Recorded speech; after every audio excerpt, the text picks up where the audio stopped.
me stop. We're about to be live, looking crazy.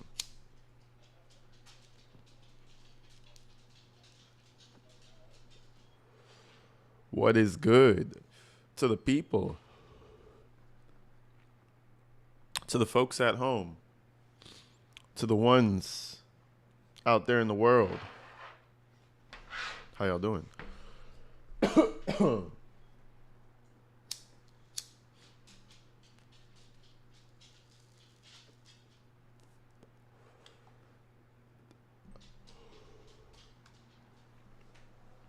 What is good to all the people, man? Let me see if we're live. Stop streaming. It looks like we're live. It looks like we're cooling. What's up, Diet Pepsi drinker, Lisa, Olivia B? Who's in this thing? Lisa, I already said Lisa. Mark, how you doing? What up? Mark is always up in here. Shout out Mark, man. Mark Nugent. I believe that's how you say it. All right, people, check it out, man. We got some new shit going on. Man, I'm trying to juggle 3 cases, and it is difficult. But hey, we're staying in there and we're keeping up. What's up, Angel? What's up? I'm working. Go sleep. Go sleep. Go sleep. But anyway, we have a little Sunday smoke and chill. Yeah, what's up, Boo? How you doing? There's another Boo. We have Boo, and then we have Boo ICU. We got all the Boos in this bitch. Stop playing. So anyway, we have an interview that took place with Stephans Friends' parents. Very recent. Very, very, very in the right now. Very, 17 hours ago. So they look different. You know, this is them presently. And I do gotta say... it's a bit of a pity party. You know, the most funny thing about... Hold on, let me blow this up. The most funny thing about people like this are the one they're like, oh, well, we didn't know it was going to be public. We didn't know it was going to be public. Dude, your son killed somebody. Let everybody who's in this chat right now, okay, just assume that if your offspring murders somebody and they get you on an interview, just assume that will be public record. Okay, just assume, so that we don't get caught up anymore. But let's start this thing and see what's up. Crimes and criminals with my co-host, criminal psychologist. And before we start, obviously, of course, we gotta shout out the exclusive interview holders, Hidden True Crime. Shout them out for the love, for getting this interview. Shit. Just Dr. John. Everybody go subscribe to him. This exclusive interview that we are about to listen to is with the parents of Stephans Friends, and it was recorded on September 21st, 2024. Their son, Stephans Friends, is charged with first-degree murder in the death of 13-year-old Madeline Soto. Stearns was the on and off again boyfriend of Madeline's mother, Jennifer Soto. We have been in touch with Deborah and Chris Stearns for quite some time and have listened to them process their grief as facts have come to light in this heartbreaking case. But we've always done so privately until now, because now they are ready to share more. Take a listen. Hello, Hidden Gems. We are with... I will say one thing. Somebody has to play nice. And they probably didn't talk to nobody else because everybody was playing a little dirty with them. Somebody had to play nice and get this interview, so shit. However they got these motherfucking... Listen, there's going to be some people in the chat right now that feel bad for these people. I don't feel bad at all. Dad is number one enabler of the century. We don't even know about mom, but dad is the biggest problem. But anyways, let's start this thing. 2 very important guests today. This is an exclusive interview, and we're going to let them share why they are choosing to do this interview with us, a Hidden True Crime.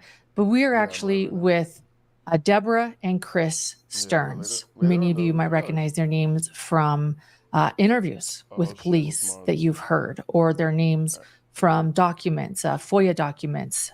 They are the parents of Stephans Stearns, who is now behind bars, charged with crimes against Madeline Soto. I'll leave it at that. And I just want to say, and shout out for Lisa for throwing this on my radar as soon as it low-key happened. Shout out, Lisa. Wants to be in your situation right now. And We are so grateful, though, that you feel safe coming here to Hidden True Crime, to sharing your side of the story and what is going on in your hearts and in your minds. And so with that, why don't we start honestly with sharing what I think many people might be wondering. Why are you choosing to do an interview today?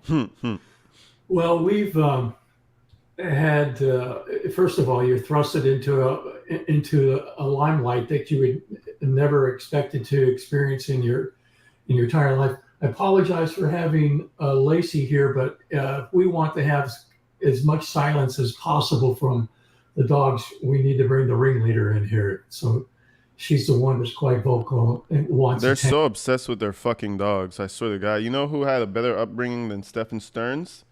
The damn poodles. Every single interview. Oh, well, the dog is so the dog. Oh, my God. I mean, I get it. I talk about my dog. I'm sure people get kind of annoyed. But we're talking about a murder of your niece-in-law, or what? Where are you supposed to be to like these people? Like Madeline Soto to them, that would be like her. Like I don't know the whole family shit. But anyway, somebody who's close to you. We're talking about the fucking poodle. Tell the dog to shut the fuck up and start the interview. Jesus. Attention, so I apologize. She'll be quiet, hopefully, right, Lacey? Okay. But anyway, no one ever grows up expecting to experience this. You've seen it on the news, you've seen it in the papers, and oh my gosh, how tragic that is. And all of a sudden, you find yourself in the same similar situation. We had provided from the very beginning. What's up, yours truly? Proactively, very cooperative with the police authorities. I mean, I was caught off guard that Wednesday that Stephan was arrested, not even aware that he was being arrested that evening. I thought I was waiting many, many, many hours to have a conversation with the police to learn what was going on, and if I could contribute any information, I would, and not realizing that he was already arrested and actually had been transported away from Orange County down to Osceola County. Never learned until days later that he was arrested. Madeline would have been sort of a granddaughter. Okay, well, the sort of granddaughter. I don't know. We'll see. But a lot of times when people like to not associate themselves with things, they say the tragedy or the horrible situation, or they'll generalize. Let's see if they explicitly say Stephan killed her, or if they go along the lines of the tragedy and the horrible situation and the things Stephan got himself into, and I guess we have to understand that Stephan did something wrong. Let's see if they explicitly say some shit. Love you too, Louie. Appreciate you. Let's go. I thought I was just there to help provide some information regarding the disappearance of Maddie. And obviously we learned much later that this turned into something more serious. Red flag number one, something more serious. Maybe I'm nitpicking. Let's let him talk. And we also, at least I thought, and continue to think later with the police interviews here at our home, that our conversation was confidential, and certainly wouldn't be released to the public, only to have every word and nuance scrutinized and analyzed, and opinions formed about it that is so out of mischaracterizing us, and just a lot of speculation and conjectures. So anyway, the reason we're doing this today, Lauren and John, is because with the docket dump that went out there, we no longer feel constrained to keep silent and let people keep castigating us and dragging us through the muck for no reason, using lies, conjectures, embroidering facts that they do have, making up facts that they don't. It's embroidering facts. Okay, we're getting deep in the vocabulary. Okay, so we're really getting deep. We're pulling facts out of our assholes and we're putting it on you guys. Okay, let's see what she has to say. A very incestuous snake pit of lies, innuendo, and just ugliness. And I don't understand why any parent would be subjected to that, because we didn't take part in any of the crimes. Is it a crime to give birth to somebody? Maybe. I mean, Why are we blamed? Perhaps maybe we When it need comes to. to Stephan, it might be a crime to have him. Who knows? But see, the problem is, I think he was inherently kind of a bitch, but his dad didn't bring the bitch out of him. I keep saying that. His dad literally coddled the bitch to make it more bitch-like. It's insane to me. I don't get it. You know what I'm saying? It's like you realize, like, okay, he's kind of a softie. He's kind of a little softie boy. Okay, we're going to take him to this, take him to that. Oh, all he does, he's obsessed with video games. Okay, we're going to cut him down a little bit. No, his dad just gave him money and said, please fuck me, son. I mean, I don't understand it. If you really listen to that interview, there's no mischaracterization. You're just mad that everybody thinks that you're a shitty fucking dad. But let's continue. Share something. You don't with even give a everyone. fuck about Stephan at this point. It's about your own image. Nobody was there for Maddie. The fact that she even smiled through all this is heartbreaking. You know why she smiled? It's probably because it was just a regular weird shit just happened in her life that much to where she was like, at least today is a good day. But thank you, Wendy, for the 5. I appreciate you. Shout you out. Before we go any further, because it might not be obvious to many watching, where are you in accepting the reason your son is behind bars? Are you in a place of understanding what he did? Are you believing? Where are you? Totally. Yes. I mean, Okay. the last data dump that they had a few weeks ago, and I went through line by line and then shared with Debbie the chronology of the events, the narrative summary and such, that it's very conclusive, and it does, in our mind, indicate Stephan is a lone perpetrator, as much as we want to believe what he said, that there are other people involved. And again, that's out there in a prior phone conversation. That's interesting for them to say, because remember, then I don't think they like Jen either. It's interesting for his dad to say that what they've seen concludes that it makes him the lone perpetrator. I mean, I wouldn't say that, but that Stephan said, but you look at the evidence that's been presented, and it's pretty conclusive that there doesn't appear to be anybody else involved, and that he is the lone perpetrator. And certainly he was guilty of the images that he found on his phone, and then later the charges were expanded to include murder. Whether it was premeditated, we don't think that. We don't think that. And again, we won't know 100% of the story until if and when he ever provides testimony. But obviously, he was involved in her death, and nobody else was. But I don't want to. You know, I keep forgetting we have so much information. I keep forgetting the trial hasn't even begun yet. That's crazy. Imagine what they want to get in the. See, I would have shut the fuck up. I would have been quiet. You know, you're a real bad parent. You're trying to do damage control this early on. There's a storm coming your way. I think they made a mistake. They definitely made a mistake, and they're gonna sound they're not gonna sound genuine, and it's gonna make people not like them even more. But prepare for trial, bro. It was premeditated, but I can't rule that out. But this was definitely a mistake. They didn't talk to a lawyer about this. They should have spoke to a lawyer about this. What's up, Chief? I appreciate that. They should have spoke to a lawyer about this. Something about this tells me that they did not. If they do have a lawyer, that man told them the wrong move, because now there's going to be a shitstorm, rightfully so, when there's already one coming. We hold him 100% accountable for his actions, and we obviously are extremely disappointed by that. Oh, yeah, and I'm sure it's been a process, but in other words, you're learning everything as the public learns it. Yeah. We're not privy to anything. Nobody's giving us a heads up on anything. Yeah. That we're mushrooms. We're kept in the dark. Yeah, the only time we know is all of a sudden we're getting these text messages and heads up alerts from our friends. You go, hey, you got to see this out there. And I go, oh my gosh, what does this mean? I mean, I looking for the news every day, and I don't see anything, and then all of a sudden it's out there, and these videos, and YouTube channels have a field day, and it's been that way for weeks ever since. And the challenge is going to be is that we do know that we were told the other. Let me guess, you're going to sue everybody. That this is going to be multiple years before it goes to trial. Given the gravity of the charges and knowing what the penalty is, we're resigned to accept that fate and the fact that we could lose him in a multitude of ways. You know, at any given time, some prisoner in the jail could off him, and you know,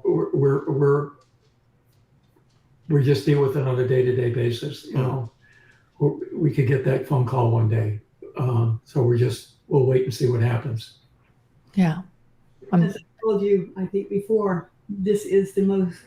Well, he is. Okay, well, you know what? Shout out to him for admitting that somebody might fuck him up, because that would be the best fate for him, in my opinion. Not wishing it upon him, but if I found out, I'll just smile and continue with my day. You know what I'm saying? And then make a video about it later.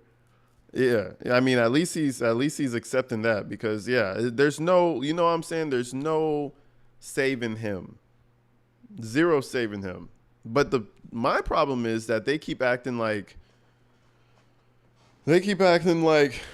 oh my God, this monster that came out of our household, we don't know. Holy shit, how did that happen? Like, he must have been doing some nasty shit at the house. This kid 1000% had to be doing nasty shit at the house, but I feel like these aren't the questions that are going to be asked. Maybe, hopefully, but let's go back about like his upbringing, specifically around puberty. What was going on? Protracted death of a child that you can go through, because they're already gone to you. We'll never touch him again. We aren't allowed to see him right now. And you know he's out there, but he's not available. I mean, if he'd been hit by a car, it would have been easier on us, because the grieving period could go, instead of grieving for years and years and years while he's still alive and we can't have any access to him. Lauren, thank you for the memberships, man. 5 months of being a member. Shout you out. This case is so hard to hear. It's been heavy on me. It's been a heavy one for me. Hope everyone's taking care of their mental health, including you, AG. I appreciate you.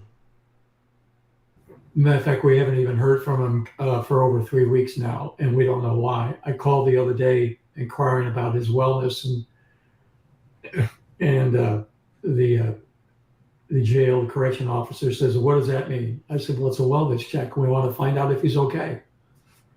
Because we haven't heard from him. "Well, if he wants to talk to you, he'll talk to you." I said, "He wants to talk to us. We don't know of any reason why he wouldn't, unless he's being denied access to communication, which we think he is." And I think it's a result of the most recent data dump, that the guards are intentionally preventing him from getting access to where we can communicate with him. He's in solitary confinement. It's been that way since February, nearly 8 months. He's not strong. Okay. Wow. He's not strong. I wouldn't be surprised if they got the phone call that Stephan did something to Stephan. You know, or he likes to sleep. Maybe he's just off in la la land. It could be one or the other. He could be really freaking out, or he could just be on his meds, just zooted. You know, who knows?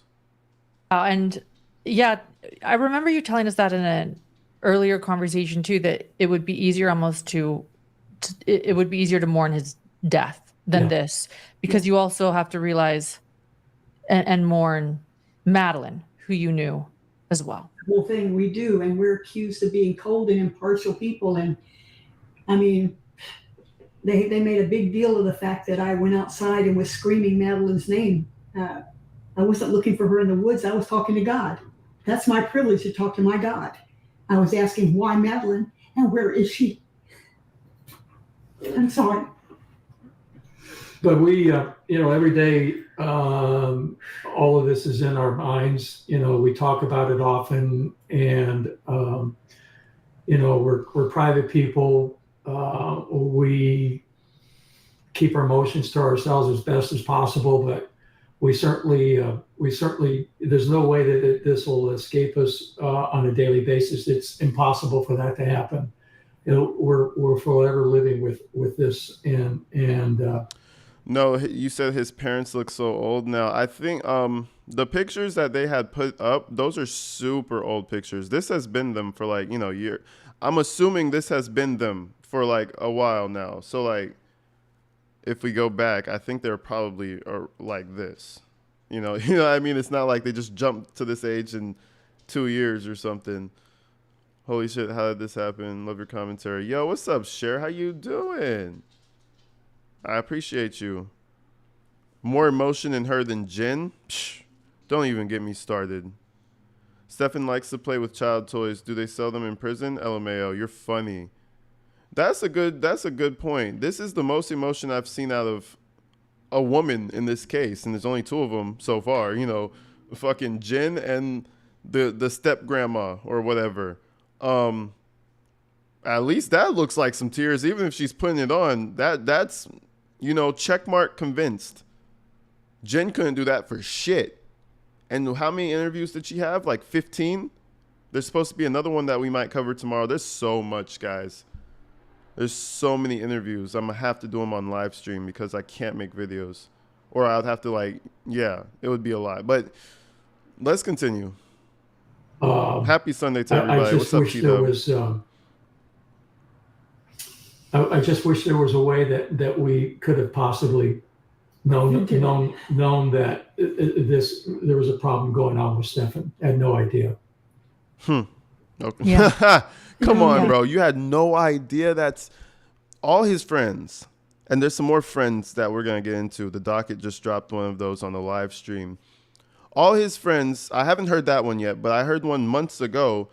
All his friends said that he was a weird fucking kid. He saved cum in bottles. I don't know how true it is, but where there's smoke, there's fire. So maybe it wasn't cum in bottles. Maybe it was pee in bottles. Who knows? But I'm just saying, if multiple people say you're a weird kid, there's no way your parents just didn't know. I just didn't know he was a weird ass kid. Come on. The only thing that we knew that was wrong, and we addressed it immediately. Hold on. Let me back up to what his dad said. Known that there was a problem going on with Stephan. I had no idea. Yeah.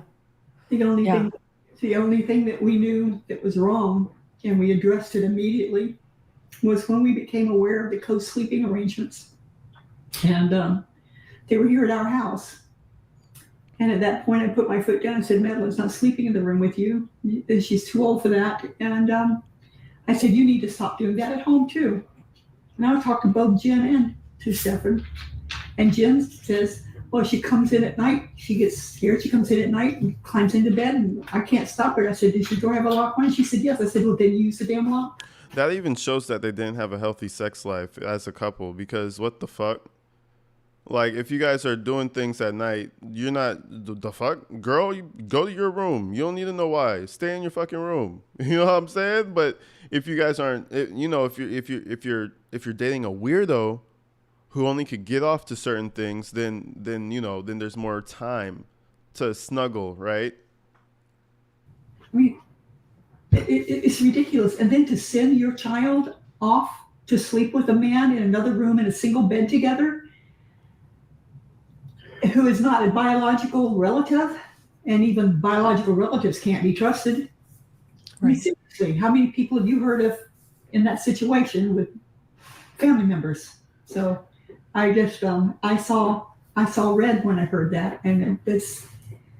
Did you, on that issue, did you, I know it sounds like you chastised them about sleeping in the same bed, but did you ever get a chance to sit down and talk to Stephan about that issue in more detail? I didn't think I had to. I did not think I had to. Well, but I did bring Madeline in, and she stayed with me in my room anytime they came to visit. Right. Yeah, you guys said that in one of your interviews that she was in. Was it both of you guys' bed, or was it? No, we are what they call now sleep divorced. We have separate rooms because we can't sleep together. We love each other, absolutely.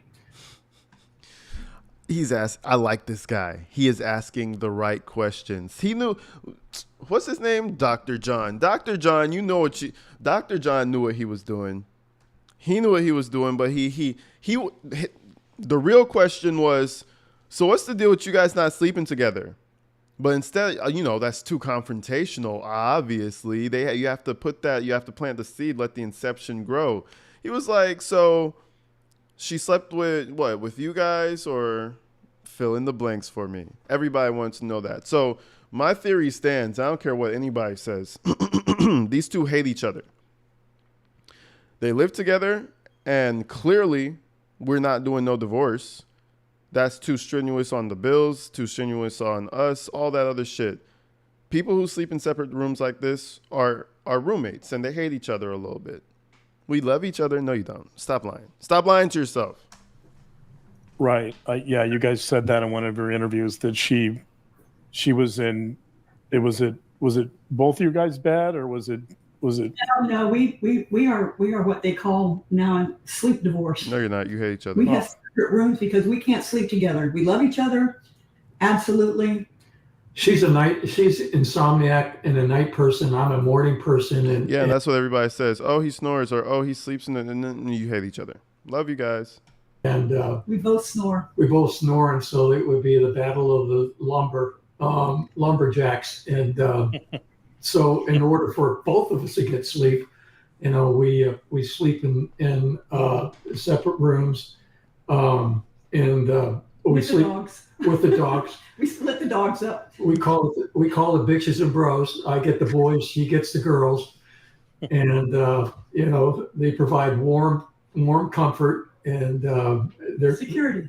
They're great sleep mates. So, and of course, and if I'm not here, they all sleep with Debbie. And God forbid somebody try to come in the house, they're going to have 5 Doberman pinchers with hair on their ass going after them. They'll tear them a new one. So, warning. Your dogs are soft.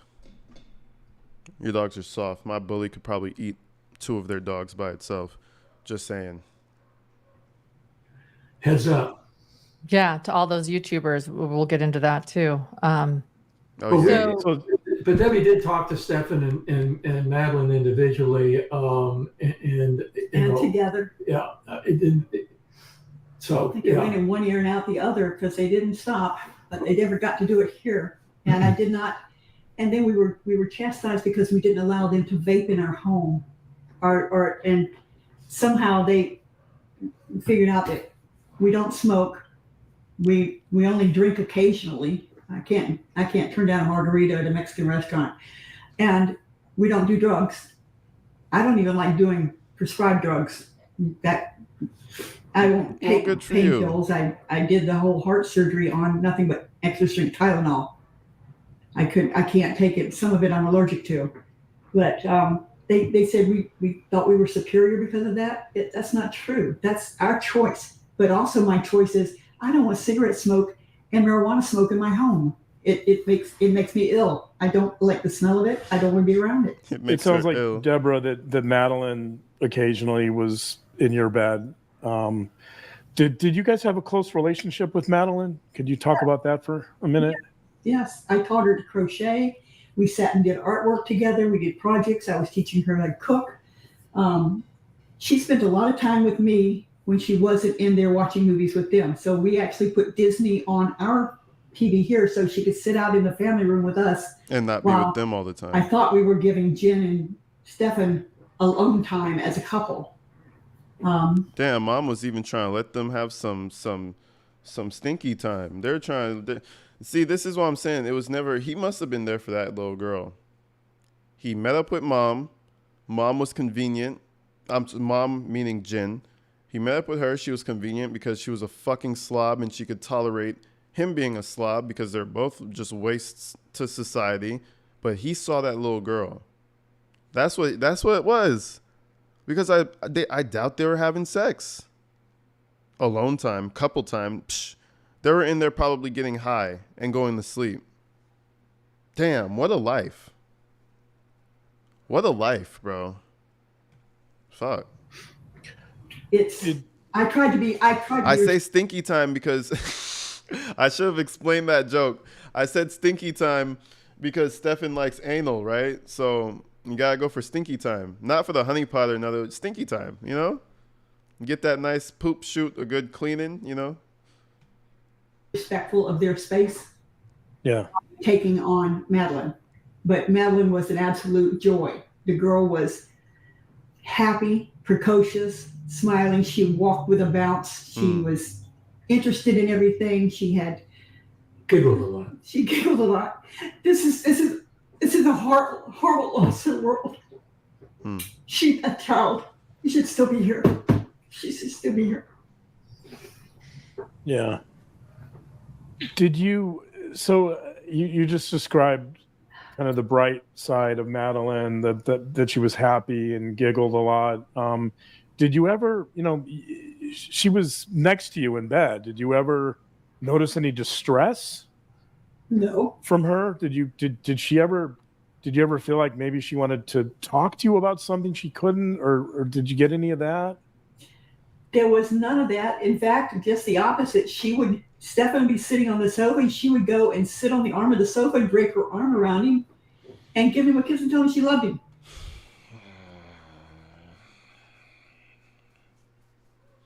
But you have to think, right? Madeline was how old when Stephan started fucking with Jen? What was she, 9? 9-year-olds don't know what's wrong or right. So imagine you take a 9-year-old, 10, 11, 12, 13, that's 4 years. We could even take it further back, maybe like an 8-year-old. So imagine you take an 8-year-old, they don't know nothing in terms of what things should be, what's right or wrong, what's too old, what's too young, what's manipulation, all of that, right? They don't know nothing. You could bring them straight on up through puberty, is what I think he did, and make them feel like it's regular. So she thought life was normal. It probably, listen, everybody said it before, this is not an original idea, but it's when she started experiencing these feelings for boys, which is normal. Was she 13 now? She kind of likes this boy. That's where problems start to happen, because she probably had questions. Stephan didn't want to answer those questions. Jen couldn't answer those questions. Now she's confused. Now she wants to do this, but he wants to do that. You know what I'm saying? And Madeline is the one that told me about the co-sleeping, not Stephan and not Jen. Madeline did. When she related, she said it was a funny story. She says, "Oh, I was in bed with Mom and Stephan, and when I woke up in the morning, my leg was draped over him." And she went, "Isn't that funny?" I said, No, that's not funny at all. "No, it's not. I don't find that funny." Yeah. That's not funny at all. And why would she find that funny to be said? Unless they made it like it was something funny. They probably was like, "Oh, that's when you're grooming somebody, it's fine, right?" So she's just reinforcing it with grandma, like that's funny, right? She doesn't even know it. Funny story. She says, "Oh, I was in bed with Mom." Why would she say that exact very point? It's because they probably made it a point to her that it was funny. Stephan and Jen. And Stephan, and when I woke up in the morning, my leg was draped over him, and she went, "Isn't that funny?" I said, "No, it's not. I don't find that funny." Yeah. That's right. when I would have the talk with them, because to me, I'm sorry, that sent up a big red flag. Yeah. She Never. said that. She said that in a playful manner, Yes. but not in a you wouldn't see that as kind of a cry for help. I did not see it as a cry for help. I found it to be disturbing to me on levels. So other than that, we had no recollection. We had no indication that anyway that something illicit was going on. Nothing. Yeah. Yeah. And when you told Stephan you shouldn't be co-sleeping with Madeline, he, as far as you could tell, he heard you. He said, okay. He heard me. He and Jen both says, well, but she wants to be with us. And Yeah. I knew no matter what I said to him, they're going to do what they're going to do anyway. Right. It was very obvious to me that they were not listening. They heard, but they're not comprehending, and they're not going to change. You've mentioned that Stephan would often say one thing but do another, right? That you didn't know Oh yeah, modus operandi. Oh God. You didn't know. Okay, let's look this up because this guy has a fucking hard on for this word. I know what it means, like loosely. Modus operandi. I don't know. Operandi. Oh no, that's wrong. Anyways, a particular way or method of doing something, especially one that is characteristic or well established. Okay, his dad just gets a fucking hard on saying that word, so let's make sure we understand What was true and what wasn't sometimes. I mean, He made it. He was a gaslighter.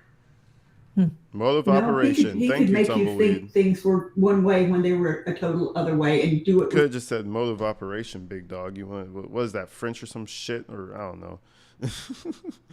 Trying to be.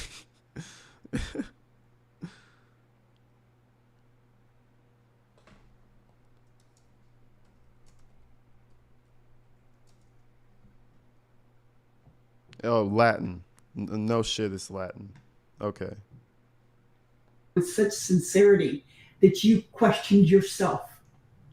Yo, Green Eye Bandit in the building. What's up, Green Eye Bandit? And when we got to figure that out, things changed for him, and they didn't change for the good. And he was no longer a happy camper because we challenged him on everything. We came up missing money. We came up missing jewelry. Came up missing my deceased father's Rolex. Ooh. And I know he took it, but he won't admit to it even now. When did that start? Could you tell us a little bit about the line, when it started, and when like when did you take the Rolex? Last year. It started when he was a teenager.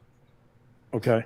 And Yo, you guys literally made that connection for me in my head. Someone's MO?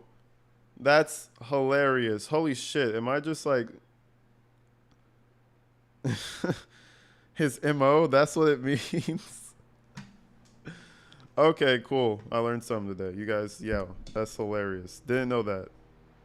I've heard it all the time. I knew what it meant. I just never knew it meant modus operandi. I just thought it was, slang for, your MO. It's that guy's MO. Good stuff. Love you guys.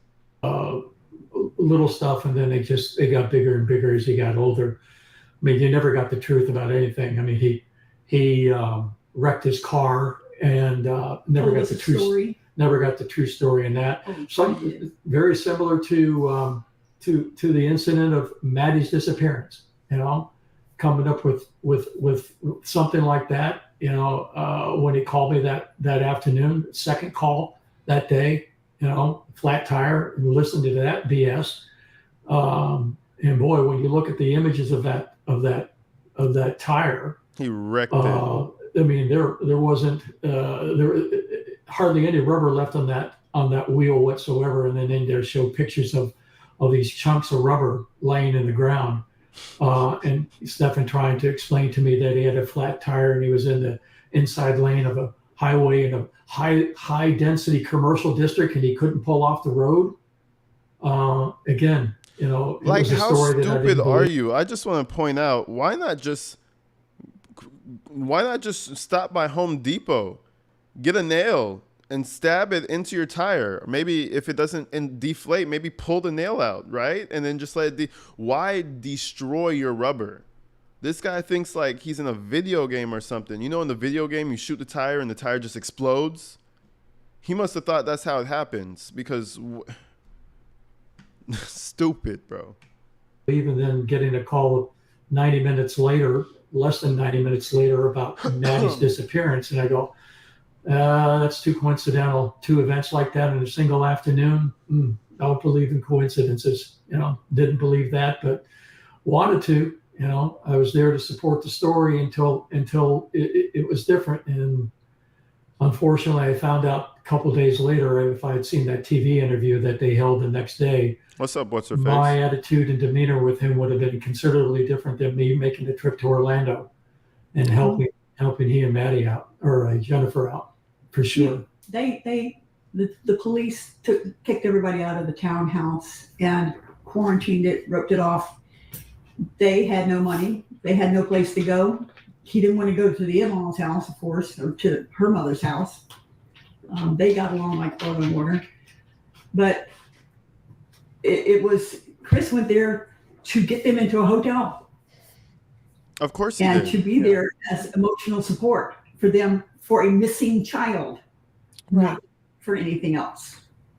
Not for an escape route or to hide them. Nope. You knew that Madeline was missing. You didn't know why. And you I thought, love how that's a mic drop moment for her. He went there to help.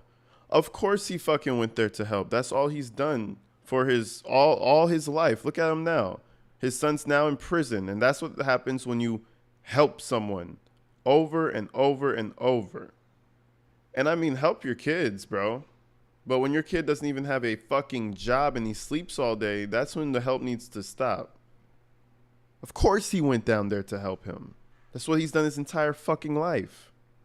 It's disgusting, actually. It's quite nasty. I can give them a place to stay. Yeah, and then I wanted some quality time with them, again, I've just kicked myself for not seeing that TV interview because my conversation would have been. It was after, you couldn't have seen it. I know that, but the interview took place before I got up there. Yeah. That's the thing, but I didn't find out about it till Friday, and it happened on Tuesday. You see them kind of snap at each other real quick, a little deep-seated hatred, just a little snap. It was after, you couldn't have seen it. I know that, but the interview took place before I got up there. That 1.5 second interaction, I can imagine, is their lives when they're around each other, 24/7, and that's why he escapes over to his room, and that's why she escapes to her room. But don't ask me how I know. That's the thing, but I didn't find out about it till Friday, and it happened on Tuesday. But my conversation with him would have been very confrontational, and I wouldn't have been satisfied until I got the truth from him. When I questioned him as best as I could, now that he was in incarceration, obviously he couldn't give me the answers. The best he could come up with is that I wasn't able to think. Well, he was thinking a lot of other things and taking a lot of actions and doing a lot of things that obviously he was thinking.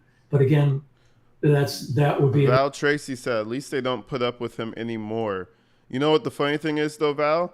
They can't put up with him anymore, or best believe they would. If Stephan Stearns was still free and he was on house arrest until his trial, his dad would be right there like his little bitch, his little servant, in his age, where he should just be chilling back, giving him money, giving him food, giving him this, giving him that. The only reason they're not dealing with him is because they can't deal with him no more. Remember they just said earlier, they're trying to do a welfare check. Why are you calling? Oh, I just want to see what his spirits are like. This needs some, come on now. An appropriate response from Stephan because, again, keep telling the lie.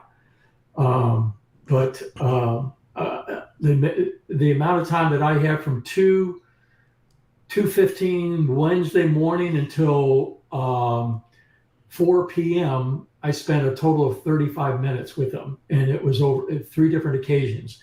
First of all, find that he wasn't at the hotel that morning, and then to learn later that he had left that hotel, went to St. Cloud, went to Northport, and came back.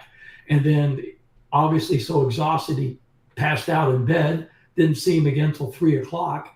And again, no time for conversation because now we're down in the lobby of the hotel and he's now being escorted to supposedly a press conference, which there was a press conference, but he was immediately taken to the rear of the sheriff's department and put in a detention room, and later that evening arrested.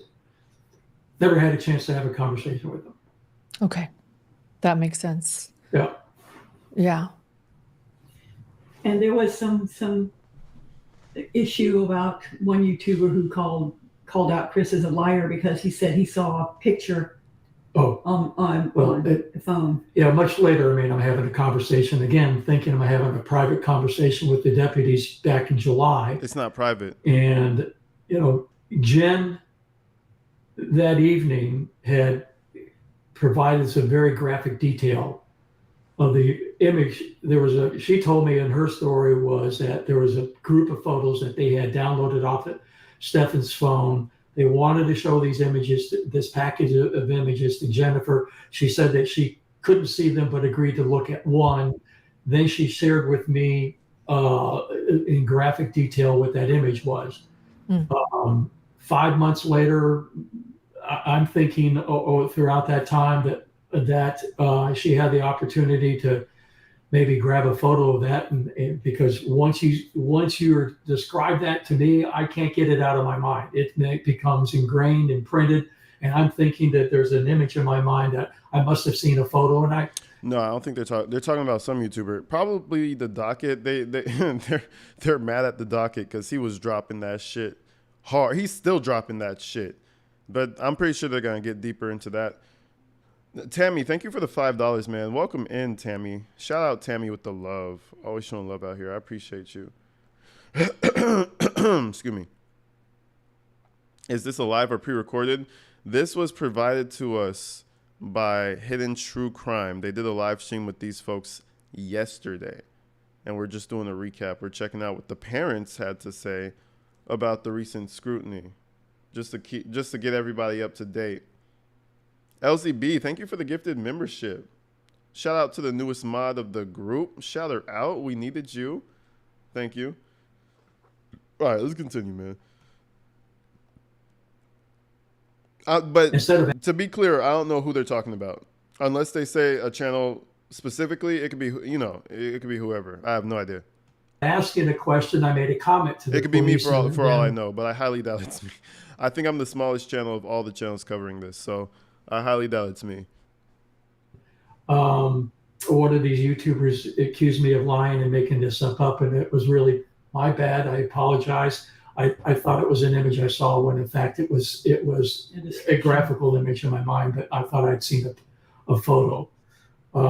So I apologize for that. But again, you're dealing with this stuff 7-8 months ago.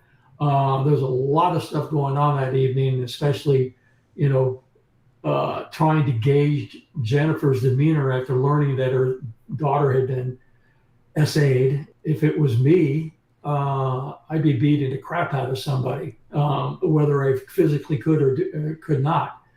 And she was totally composed and too composed, unemotional, quite calm about the whole thing. It was just very strange. Now that we're on this topic, there's a rumor out there about there being SA in Stephan's background. I think some of the rumors involve you guys even. There's rumors about just me giving him explicit material. Again, I can't use terms because of YouTube, but what could you guys set the record straight on that? You bet. Thank you. Oh, I need some water. Thank you for the $2 and Cloutier. I appreciate you. Thank you. Number one, it was, from what we heard, it's Hustler magazine, the nastiest magazine that was ever printed. Never came home. I would never buy it, and I would certainly never give it to my child. I mean, none of that material existed in our house. But I'm sure back then, that day and age, magazines tossed to the street in trash cans. Somebody has it.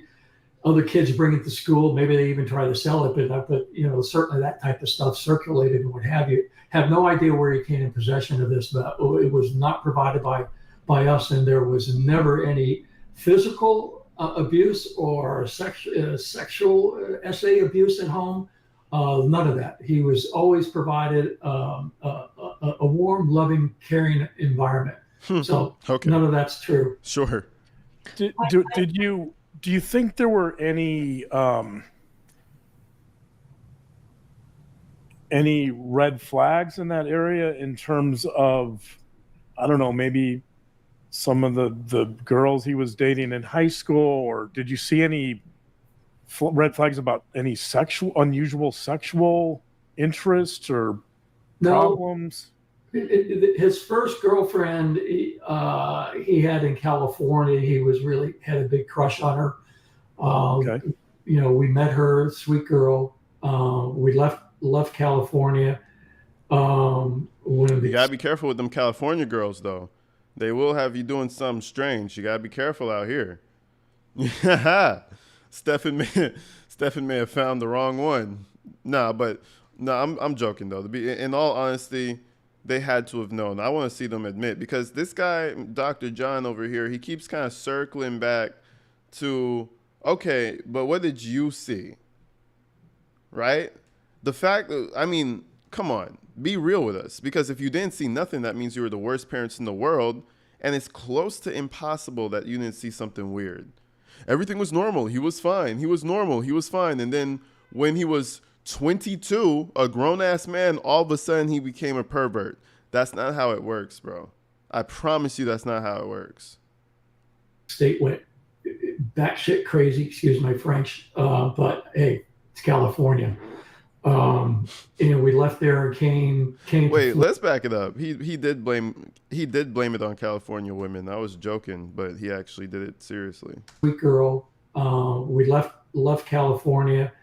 When the state went batshit crazy, excuse my French. The state. But Never hey, mind. it's California.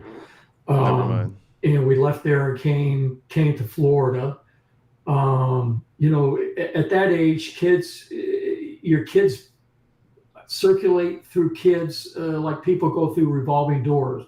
One kid comes in, hey, this is so and so, okay, and then you never see him again. There's a parade of those instances or what have you. One of the dogs. You see how she put her hand on him? Now let's analyze, folks. These folks, come on now. She's saying you're going too far. Or what have you. One of the dogs, a friend of his came in, an acquaintance of his came in. And, she's telling him not to talk about it. But he's going to talk about it anyway. That's what I'm seeing here. But anyway, if he had real friends, he didn't have friends. Thank you, Cray Cray. Thank you for the answer right there. You don't have a revolving door of friends. If you were a well-adjusted kid, you might have a few switch outs, but your parents know who your fucking friends are. That's if you have friends. Now, if you're in a revolving door of friends, I've seen this happen, like, the weirdo kid or whatever. They'll get some friends for 2 seconds, and then the friends will leave because they realize you're weird. And then it'll happen again. Now, you might meet somebody, and then they'll move on because they realize you're super weird. I've seen that happen a few times in high school, where it's the guy who's always by himself. It's because he's kind of weird. He meets somebody, you see them hang out for 2 seconds, and then they disappear. That's what was happening with Stephan. Come on, bro. And then now she's over here telling him not to tell about this story about some friend, but he's going to say it anyway. I know that hand touch anywhere. Like people go through revolving doors. One kid comes in, hey, this is so and so, okay, and then you never see him again. There's a parade of those instances or what have you. One of the dogs, a friend of his came in, an acquaintance Joanna, couples that don't sleep together hate each other. I'm sorry. of his came in, and she didn't appreciate him. She let it be known too. Kind of nipped him in the backside. She wouldn't let him in the door. Yeah. She backed him up against the wall Not coming in. and nipped him on the butt until he went out the door again. And we later found out this was the same friend of his that overdosed on heroin and died. Oh. There is another incident, and I don't think we've ever brought this up before, and that is in California. He was walking down the street with a couple of friends and his girlfriend, and this man was very inappropriate with them. And I'll let Chris tell you the rest of it, but Well, yeah, cat call or something, and there's lewd cat call. there was a shout out to him, and the truck spun around and came back. This guy unfolded himself out of the truck. He was that big, and physically started assaulting Stephan to the point that he was choking him to death. Coincidental to that, we had just come back from Sequoia National Forest where we went camping with the church group, and Stephan had a pocket knife in his pocket and stabbed the guy in the chest to defend himself. The guy was later arrested for physical assault, and Stephan defended himself, but didn't realize that he suffered PTSD from that. I didn't.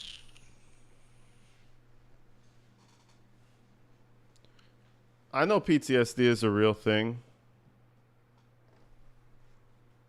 But really? You stabbed him. He was just kicking your ass. Almost beat him to death. I don't know how the situation happened. I wasn't there. But clearly Stephan was too weak to actually kill the guy. Stabbed him and the guy was fine. Stabbed him in the chest and he was fine. Okay. Bitch stab. He probably was like, probably like stabbed him a half inch in his chest and the guy just decided to run away because he had a knife. PTSD. So every time I get my ass kicked, I'm supposed to have PTSD. I have hella PTSD then. Some unfound PTSD. Every time you get your ass kicked, you're supposed to have PTSD now? I didn't know we were pulling out knives just because I was getting my ass beat, but it was one guy. I could see if you were getting stomped out by a few people. Run away. Stabbing people. Anyways. Realize that until several years later. Fuck that PTSD. Respectfully. That he was experiencing that. He was haunted by it. Yeah. He was haunted What by was it. just to clarify, what was the trigger? What was the cause of that? There was a very lewd remark made, and a shout back to the guys. And it turns out the guy was a meth. But a shout out to the guys that went driving by in the truck, maybe an FU or what have you, and they spun around and They came flipped back. the bird. They flipped the bird guy, and he spun the truck around and came after him. And Stephan was the only one that was physically attacked. Karate or no karate, he couldn't get the guy off of him. Karate or no karate. Boy, shut the fuck up. See, this is the problem with dads who enable their kids so hard. Oh, he had PTSD. Bro, please, and thank you. Karate or no karate. You need to put your son in boxing if you want him to help himself. The fuck you gonna do? You're gonna hit him with a karate stance and he has a fucking glass bottle coming at you? Like, man, listen. I wouldn't employ that karate. I wouldn't say that would be the best move. Karate or not. What was he, a green belt karate? A purple belt? I don't even know what the fuck the belts are. Were you like a purple belt? What the fuck? In this interview, they talk about 3 different times someone random tried to kill Stephan. Talk about a red flag. And I mean, who's causing these things, right? You have to think like, damn, that was crazy. I'll adjust for next time. And then it happens again. Damn, that was crazy. Maybe people are just assholes. Then it happens a 3rd time, like, damn. Maybe I'm the problem. You know, you have to. I don't think it happened to him though. And how old was Stephan? 16, 17. Maybe 16. Okay. Yeah. Okay. He was a really thin guy back then. Got his ass Yeah. beat. Was Like there, a bitch. See him. when you talk about the line that was starting during his early adolescent years, it sounds like did any of that? But other kids, you know, it's tragic what happens with these kids. They get started in this stuff at such a young age. You know, and you know, there was an incident one time where we were gone for the afternoon and came home, and I went up the stairs, and Stephan was coming down the stairs, and I had to stop midway, and I go, whoa. Yeah, it buffered just now, but we're back. It did some weird shit. That I was in my settings trying to figure it out. I think my LAN cable has like a short. I just kind of tapped it and we came back. We cool. Oh, time out. Oh my gosh. I said, come here. And I said, Hold on, let me back this up. I'm trying to pay attention. The afternoon and came home, and I went up the stairs, and Stephan was coming down the stairs, and I had to stop midway, and I go, whoa, time out. Oh my gosh. I said, come here. And I said, have you been drinking? And he just reeked of alcohol. Well, apparently he spent the afternoon sampling every alcohol that we had. And we soon got rid of all the alcohol in the house. And believe it or not, he was heading out the door to take his friend home. This guy, he was a moron from the start. I mean, I'm not gonna lie, kids steal alcohol. Kids steal alcohol. But you tried I don't even know, he might be exaggerating that he tried every alcohol in the house. But that's kind of normal. I mean, I was stealing alcohol. Shit, I was stealing alcohol like a motherfucker. What was his age? What was the age at that time? 17. It was just before California. So I don't know, 17, and sent him to his room and didn't see him for 2 days. He passed out, and I took the friend home who told me what had been going on that afternoon. But that's the worst thing that we had experienced at that time. Mm-hmm. So when you have these incidents, did you guys sit down and kind of have a heart-to-heart with him at all? I mean, what was communication like between you guys? Oh, we had open communication and dialogue with him all the time. What we didn't have from him was truth, or that if he was having a problem, he would come share it with us. He was very close and close-knit to himself. I mean, never came to us, very rarely, unless he needed money, that he came to us with a problem. Hey, I got a problem. I mean, I felt and told Stephan that, why didn't you come to me with this problem that you experienced on Sunday evening or Monday morning, whenever this took place? Hey, I screwed up. Oh, okay. Mary Carter in the building. What's up? Because the first thing I would have suggested is, I'm coming there, and then I'm going to take you to the police. You got to turn yourself in. Let's be out in front of this. And I always told him to be out in front of this. The minute you've done something wrong, own it, fess up to it, and get out in front of it. And I guess he thought he was smarter than the average bear, what have you. Because obviously, if you look at the time, it's funny that he was getting fucked up in the house, right? And they don't drink alcohol. But I found it funny. This is a person who drinks alcohol, who's in denial about it. If you hear what she said early on in the interview, she's like, she doesn't drink, but she can't refuse a cocktail at a Mexican restaurant. She drinks. They drink at home. Come on, bro. Like, people don't. If you don't drink, you don't drink. Pops at least went with the lie. He was like, yeah, we don't drink. She had to add, like, at a little Mexican restaurant, shit, fuck it. I might get a little splash or 2 or 5. You know what I'm saying? Like, yeah. Lines in the sequence of the chronological narrative summary, what have you, is like, how can he not realize that his trail was being followed? They know everything he did. How can you, in today's technological environment that we live in, do you think you can get away with anything? You can't sneeze and not know that you've sneezed. I don't know how he thought he could get away with any of this. So our deepest desire is to discover more about Stephan, learn from him, and we're going to kind of lean on you, John, to help us provide some clarity to Stephan. Now, I was watching this morning. I watched this little piece this morning, and he said he's going to rely on you, John, to provide us some clarity. I found that statement confusing. Mad confusing. I was kind of like, why the fuck do you need John? The fuck you need John for? To provide clarity? John's coming to you for clarity. Am I missing something? I had to play that back. I was like, what do you mean? What do you mean provide clarity? Aren't you providing us clarity? Didn't you come over here to provide the world clarity? That shit had me. I thought it was too early in the morning. I was like, nah, I'm gonna just watch it later. I probably just misunderstood. John's gonna give you some clarity. Oh, Sarah Boone. Oh no. What started out as going to a birthday party is he had his car taken away. At one point. All right, boys and girls, where the fuck were we? Boys and girls, I need your help. We're in trouble. Difference in his What was the timestamp? and his attitude and his demeanor and such, and people don't realize that there's some legal proceedings going on here. Damn it! Somebody give me a timestamp.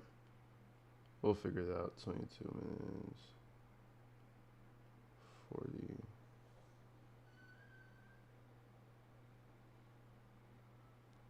No timestamp? Nobody's going to throw me a line? All right, we're going to have to figure it out. And we don't want to misspeak. And now that all the information is out there, not that we knew anything, because we didn't know anything until it was. Okay, we're close to it. We're like literally right there.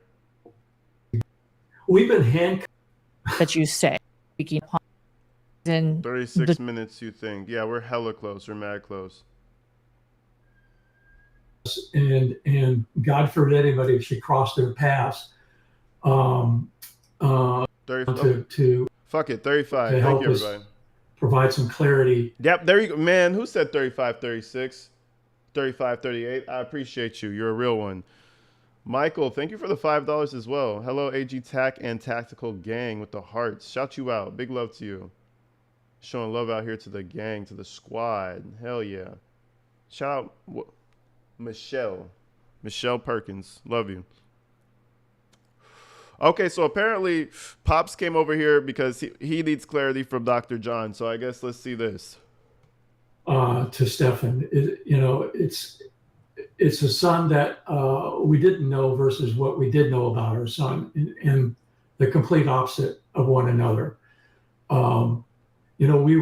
We feel blessed that we found you guys. You reached out to us and it gave us the opportunity to do a deep dive into your channel, and it was a welcome relief to see the professionalism of what you guys put out there, and the fact that John's got a medical background brings a lot of legitimacy to your channel.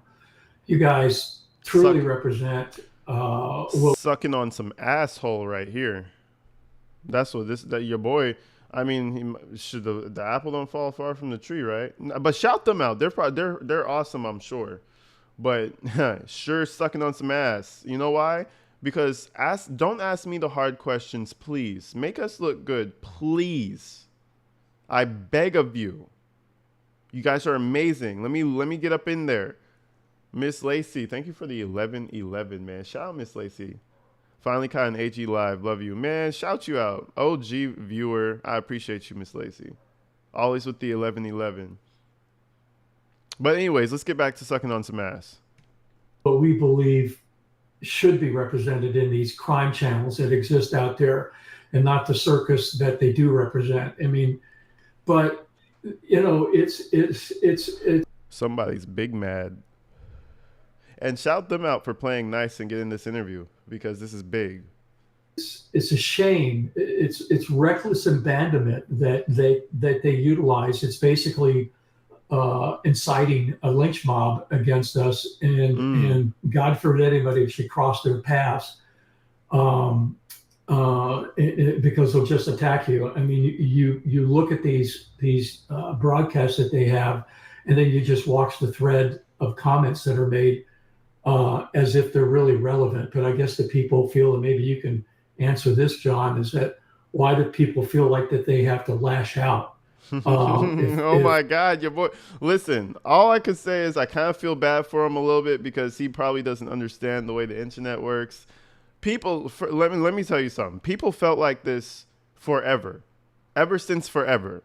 They'll talk this way when they talk to each other at the dinner table about the newspaper. Then the news came out. Then they'll talk about that way in their little gatherings, and they'll say, fuck that guy, this and that. And now it's the age of the internet, and everybody has a direct live feed to a comment section. It's the same thing, but just compounded to like everybody in the fucking world. So, I mean, get used to it, bro. What the crazy thing is, something like this happened in the 1950s. People are still going to react the same way. It's not like this is something new. It's just we have more access to it. Catch up, bro. Please. Chris. Anyways, yo, Charlie, thank you for the 5, man. You guys are showing love out here. Thanks for your hard work. Just found the channel recently. Glad I did. Hey, welcome aboard, man, to all the new subscribers. I appreciate that. If not to make themselves feel better about themselves. No, it's not to feel. Let's back this up a little bit. He's really confused. He really wants the answer. We'll give it to him. They're made as if they're really relevant. But I guess the people feel, and maybe you can answer this, John, is that why do people feel like that they have to lash out if not to make themselves feel better about themselves? I truly don't understand that. The fact that they spend these hours watching this stuff is just amazing. Don't they have lives? It's called entertainment. Yeah, and I want to say, it's almost, this is what I've seen often. Before they do their whole thing, I'm going to tell you my reason. It's because it's entertaining to see a fucking moron who is evil go to jail, number one. Number two, after you see a fucking moron go to jail and you're entertained, you obviously want to know the reason for that fucking demon spawn. And we were led to you. That's it. And just like Jumpsuit Pablo always says, it's going to pass over, but everybody's going to know that you suck. And you know what? Nobody's going to attack you. What the fuck are we going to do attacking you? You know how bad that looks on anybody. Nobody's attacking you guys. No. Go to Walgreens or whatever the fuck you guys have up there. You're good. You're safe. You're fine. Times in the true crime community, it's almost like you're damned if you do, damned if you don't.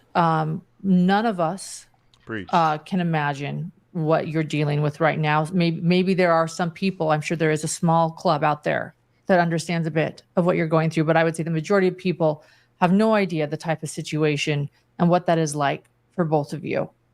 No one, I would wish that upon anyone. And it's true, if you don't speak, shame on you for not speaking up, right? And if you do speak, they're going to scrutinize everything that you say. Damn if you don't. So yeah. We've been handcuffed for the last 7 months, almost 8 months. We've been held to strict silence. And so you should have kept shutting up. I think we've been chastised, criticized for not responding, but people don't realize that, there's some legal proceedings going on here, and we don't. Well, I said when this video first started, I said they should have shut the fuck up till after the trial, because now people have ammo to work with. And they're not, certain parts I feel bad, like for the mom. You could tell moms didn't want the fucking girl to die. But we're not talking about her caring about the little girl dying. We're talking about her creation of this guy. That's all. But at least, shout her out for actually caring about her, it seems. Want to misspeak. And now that I never want to downplay that. I do want to say, first and foremost, I think these two had I don't know if I could 100% say that though, but I have a firm feeling that these two really didn't think that something that disgusting was happening. I don't think they thought that was happening. I don't know. I don't think so. What do you guys think? I'll make a poll. Let's just keep on playing. The information is out there. Not that we knew anything, because we didn't know anything until it was released to the public. So we're learning just as much as everybody else does whenever this information is released. Interesting. Stephan is constrained to tell us anything because he's under instructions from his attorney. So, and obviously what we have learned has been quite shocking to us, and very disappointing to say the least. And then of course now we're trying to self-analyze, what we did or didn't do that caused this, and we're not even sure. Well, we know we're not the cause of it. We're trying to pursue a conversation about an accident Stephan had 30 years ago as the possibility of causing this TBI. 30 years ago when Stephan had this accident, and just so the public can know what that consisted of, Stephan was literally run over by a pickup truck twice. He and a friend were playing in a parking area, and when he was 7 or 8 years old, the guy came out to his truck, a small Toyota pickup truck. "Hey guys, how you doing?" Gets in the truck and immediately backs over them. I don't understand that. I don't understand that story though. I don't understand that story. Why can't they go deeper into it?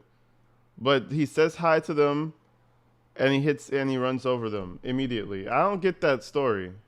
I don't get the story in the first place. Secondly, a lot of kids grow up with some head trauma. It's called being a boy.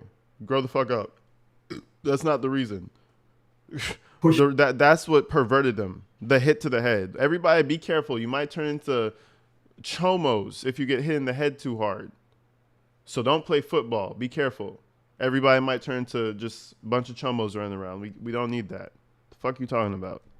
Pushes Stephan down into a bit of a hole in the parking lot, drove right over him, and hit him in the head with the bumper as he backed up the first time. Sucks. And then if that was enough, he pulled forward and ran over him again. Sucks. The fact that Stephan isn't. They hit him in the back of the head first, and then when Stephan raised up to look, he heard the kid screaming. He quickly put it in gear and drove forward and hit him in the front, and then came up over his body, up over his pelvis area. The fact that he wasn't permanently disabled and wheelchair bound is a miracle. Thank the mud. But there wasn't when he was released from the hospital. The doctor said, "Hey, be cognizant of any difference in his attitude and his demeanor and such." And we pressed for more information, and we just told that he could have some headaches, dizziness, nausea, sensitivity to light and stuff. May not be. Why do we give a fuck about any of this? To wake up or go to sleep, and there could be some other physical traits. He developed a tic for a while, and he outgrew that. He did suffer PTSD. From PTSD and also separation anxiety, but we just never knew what to expect. But they just told us to be on the lookout for things. And what we did find is that his personality changed. He changed 180 degrees. He was a high energy kid, full of love, laughter, and such, and to something totally different. The troglodyte. And man, I couldn't really ask the question properly, but I was like, it was too long, so I just chopped it. I said, think Stephan Stern's parents had any idea what was going on with Madeline before her death? I don't know if I phrased it right, but you guys get the point. Vote on that. In my opinion, I'm not sure. I don't think so. I don't think they knew anything fucked up was happening. Oh, no. Oh, no. And then he started experiencing some educational problems, and Debbie can relate to that. We had to put him into an individual education plan and what have you. We finally realized that we needed to take him out of the school and put him into a homeschool environment. So for what we're saying is that the accident happened, degraded his life. He went to a different type of school. Everything just went downhill, and all of a sudden he became a predator. Boom. Just like that. Boom. Which was held to a strict regime, and Debbie did a great job of managing that for him. We also did as much as we could to encourage him to participate in sports. I tried to expose him to as much sports as possible. He didn't seem to have a lot of interest in group sports per se. He was chom schooled, like Chomo. You're hilarious. That you know what? You get to be pinned. We're pinning you. You're fucking ridiculous. He was chom schooled. Get the fuck out of here. Ha! His mom looks so mean. I mean, listen. I'm sure she's not the. Listen. We've heard rumors about her. That's all we can say. That's all we can say. Now I understand he was special. He was in special ed, and Jin has to be special ed also. You guys are. Let's continue. Kind of gravitated towards track. He was fast. He was always fast as a kid on his feet, and in spite of his injury, he was a speedster. But that didn't last long because he apparently had had a kidney disorder that required some immediate surgery, and What's up, vibing? he had to have some emergency surgery to take care of that. Again, he discovered an interest in Shokan.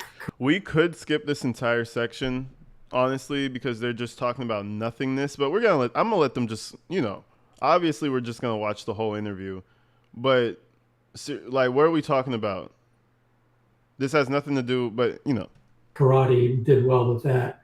He managed to get a brown belt in that, but brown belt. We were okay, brown belt. Okay, hold on.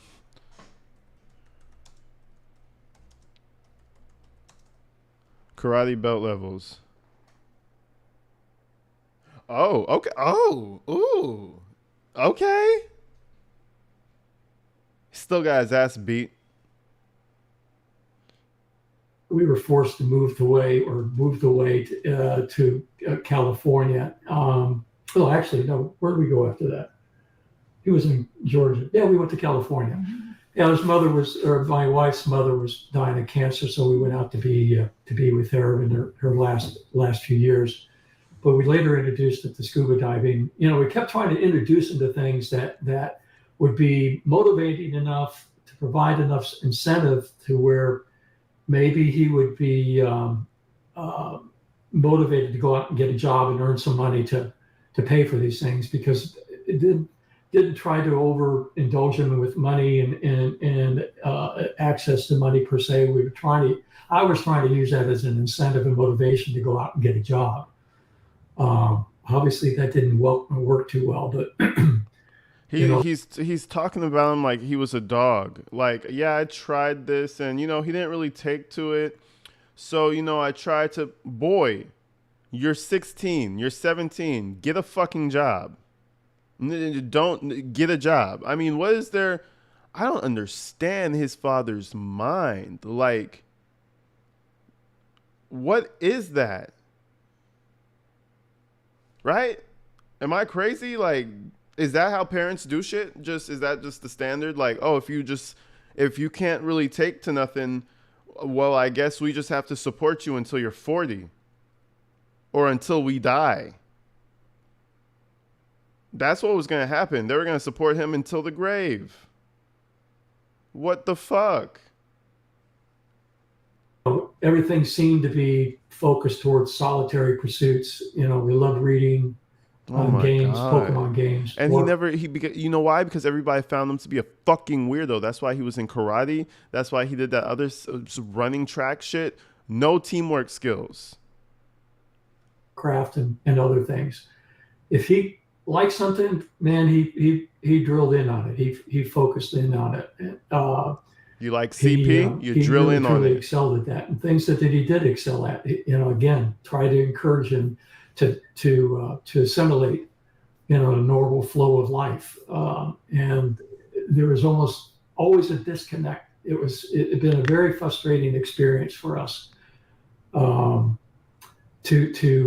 get him to assimilate into a normal life. No, you just assimilate. You just figure it out. You don't. You can't hold his little pinky finger. This is the equivalent to like the bird who can't birds just let their babies hop out the nest, but this is like a bird who can't let the baby hop out the nest. So instead they keep him there and they keep bringing them worms and they keep taking the shits out of his ass and flying away and bringing them some more worms. It's weird. This is like, do you guys remember Grant Amamoto?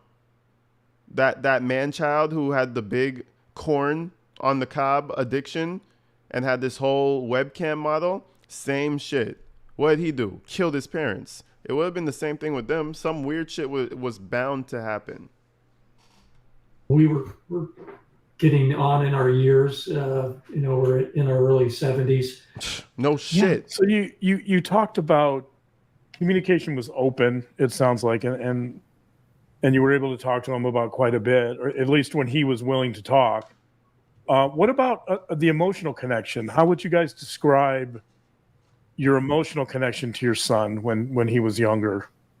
I thought it was very close and loving. Yeah, it was really close up until the accident, and not that we changed, he changed. I mean, he was, if you show you photos of him, as a kid, I mean, he's running through the house on the tips of his toes, and We're talking about just a 40-year-old. little speed demon, laughing and giggling all the time. Really a quite bubbly personality. I mean, we discovered very early on that if he was focused on something, forget about it. We were at a hotel one time, and he got the key to the refrigerator or bar in the room, and he was sitting there at the age of 3 with that key, and he was relentless in getting that key into that lock. Now we went even younger to a 3-year-old. That's amazing, bro. That's awesome. Good times, huh? Anyways. Locking that lock. But that's how focused he could be. But he was, we loved that kid to death. Smothered him. But what? You didn't smother him. Well, smothered them with love, whatever. But we there was never any denial of Deborah, relax, chill. Don't show your hatred on camera, please. That comment took me out. I mean, I don't care. That's just my opinion. I don't need shit. Separate beds, hatred. Focus he could be, but he was. We loved that kid to death. Smothered him. But what? You didn't smother him. Well, smothered them with love, whatever. But we there was never any denial of any outward affection from him and us, and even to this day, still a lot of outward display of Get this woman a damn margarita, please. love and affection. Nothing, as I said, ever gave us any clue or warning to his recently discovered behavior. I mean, this, like I said, this is a son that we don't know. This is not the son that we do know. So you mean to tell me? Anyways, I'm not even gonna break it down. Motley, thank you for the $5, man. Love your channel, AG, man. Shout you out. I love you for being here. Appreciate you. They're playing this whole we didn't know. And I guess they went through that whole history to cover their ass. Just not to cover their ass, not really, just for public perception. They're going through the history to he got banged up in the head and went to California and he's changed now. I don't buy it. Debbie, you even homeschooled Stephan for a time, and that's actually been brought up in numerous conversations on YouTube as well. Do you want to share a little bit about why you chose to do that and what that was like? Because it was a daily fight to get him out of bed, dressed, and out the door to go to school. Wow. So because it was a daily fight, listen, it was a daily fight for my mom too. Until we go by forms. So what? Until 11th grade, and then I was kind of mom's had work, so you either fail or you're gonna go to school. So maybe I just had a little bit more drive by then. But come on, Alan doesn't want to go to school, so we're just gonna homeschool him. And you have both your parents? My dad would have either said, Alan's going to school and got my ass up, or what? A daily fight? I would have had that problem twice, probably once. That motherfucker wouldn't have had that. He would have got up for school. It would have involved a lot of water. It would have involved. I'm nice at first too. I would have tried with him for weeks, but then one day, it would have involved some ice. Maybe you don't know. You're gonna get up though. A daily fight to get him to do his homework. We had several conferences with teachers, and even on the IEP, he was not progressing. So I talked to the principal of the school. No, guys, no. I don't care, man. I know some people are going to be like, but the parents did, they're shitty fucking parents. That's all they are. They're shit fucking parents. That's it. And I said, what can I do? And she said, have you ever tried homeschooling? And I said, well, no. Don't you have to have, a full college degree for that? Because I'm short a few credits. I don't have my degree yet. And she says, no, you don't have to, because you are going to be supporting him, but he's going to be doing his classes with Florida Virtual School. So that's what happened. And we were able to get him up at 10 in the morning. It was easier. So maybe that's coddling him, but it was easier on me too, because I usually don't go to sleep until 2 or 3 in the morning. So, hey, I didn't have to be up at 6:30 in the morning to get him up. He was able to eat food, and we were able to take short breaks and progress at a rate that would interest him, because some stuff he could just speed through. English language, sentences, reading, history, science. He loved all of that, and he devoured it. Math, no. Hates math. Math for me, no. So I called it a tutor. You're usually good at one thing. If you're good on the historical and the English side, you're usually not good on math. I don't have a linear brain. So I don't have a linear brain. Why the fuck are you homeschooling them? What? Hold on, bro. Let me see what the comment. My mom is. I lost the comment. The mom is more upset her son got caught, in my opinion. Listen, shit. Yo, mom, I interrupted. Or what? Mom won? Yeah, mom interrupted. Thank you for the $10, man. Shit parents is the best psychological assessments I've heard so far. Yo, I'm telling you. I appreciate you, mom. Mom interrupted. You interrupted me. You just like your name said. I appreciate that. No, I swear to God, they're at, and then, I mean, I'm not against homeschooling. I think you could turn your kid into a little introvert weirdo by accident, even if you do your best. Now, if you're really bad parents and then you go in homeschool, oh, it's a tragedy. You know where the shit started? Probably at homeschool. I'm just assuming. It's an assumption. Don't get on me. I had to bring in a tutor, but he had to take his tests orally with a proctor over the phone, and I could not be in the room. And did I help him with his homework? Yep, I did. Don't most people help the kids with their homework? I didn't do it for him, but I helped him. I wish you were my parent, because I never got help with homework. No. Anyway, I also gave him courses that they weren't offering in school. We did marine biology. We did oceanography. We did stuff that he liked. He loved dinosaurs. We looked into that. So I feel like he got a better education at home than he got in school. He didn't have the distractions.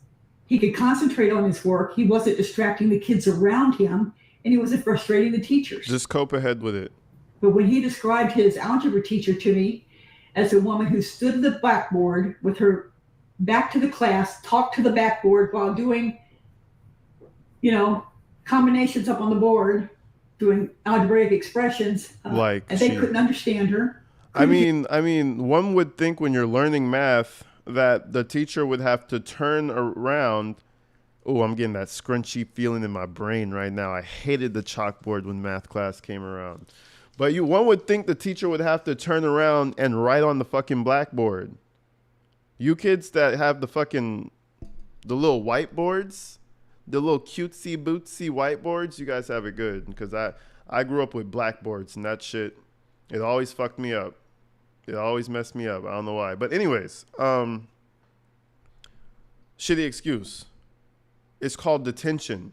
You put them in the system, basically. You let them figure out what life is like. Annoying the kids sounds like high school. Annoying the teacher sounds like high school. That's not an excuse not to send your kid to school. Here, and she never helped anybody do anything. And I said, why is he even here?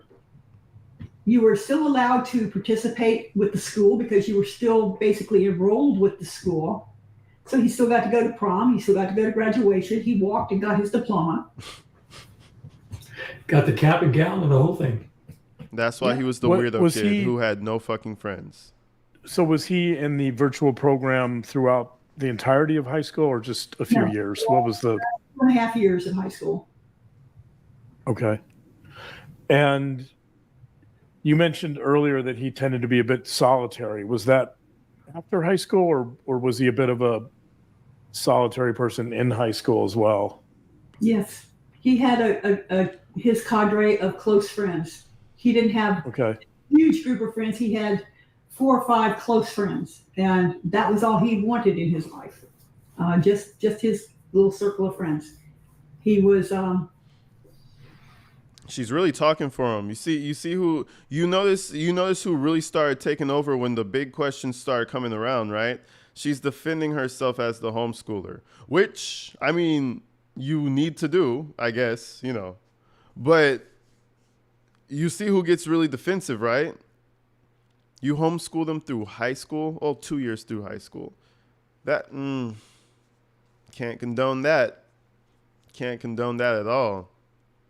And see, that's when things start to get a little, you don't know what's wrong. You know, people will chastise you in high school. You do some weird shit, everybody knows. It's this, it's that. You have bullies, they beat you up, they take your lunch. Man, I got robbed walking home from high school one time. I almost said 2 times, but that time I wasn't walking home. I just got robbed because I was in the world. But I got robbed walking home from school. Like, you know, you have to go through a few things. It's the spice of life. You know what I'm saying? If you grew up and say, oh yeah, I was homeschooled my whole life. My mom coddled me and I sucked on fucking Jolly Ranchers while we did school. That's boring. And you become a weirdo. Anyways, let me stop preaching this. He was not a social butterfly by any means. And do you think that the accident had something to do with that? Of course. I think so. He was quite gregarious beforehand. He would run. He would go and knock on people's doors and say, "Do you have somebody my age that I can play with?" You know, he would introduce himself to people. He would run around and walk right around his bicycle, looking to see if there were any games he could join in. Now, he did do kickball and stuff like that, and he went fishing. Taught him to fish. I was the fisherman, not him. I kind of was more of an outdoorsy person because of the horses, you know. And I also got Stephan a horse. He wanted a horse. He got a horse, but he had to promise to work with me in the barn. And that meant cleaning, shoveling poop, bringing shavings in, hauling hay with me, going and picking up more shavings, which all the kids loved that because they got to ride in the mommy time. Mommy time.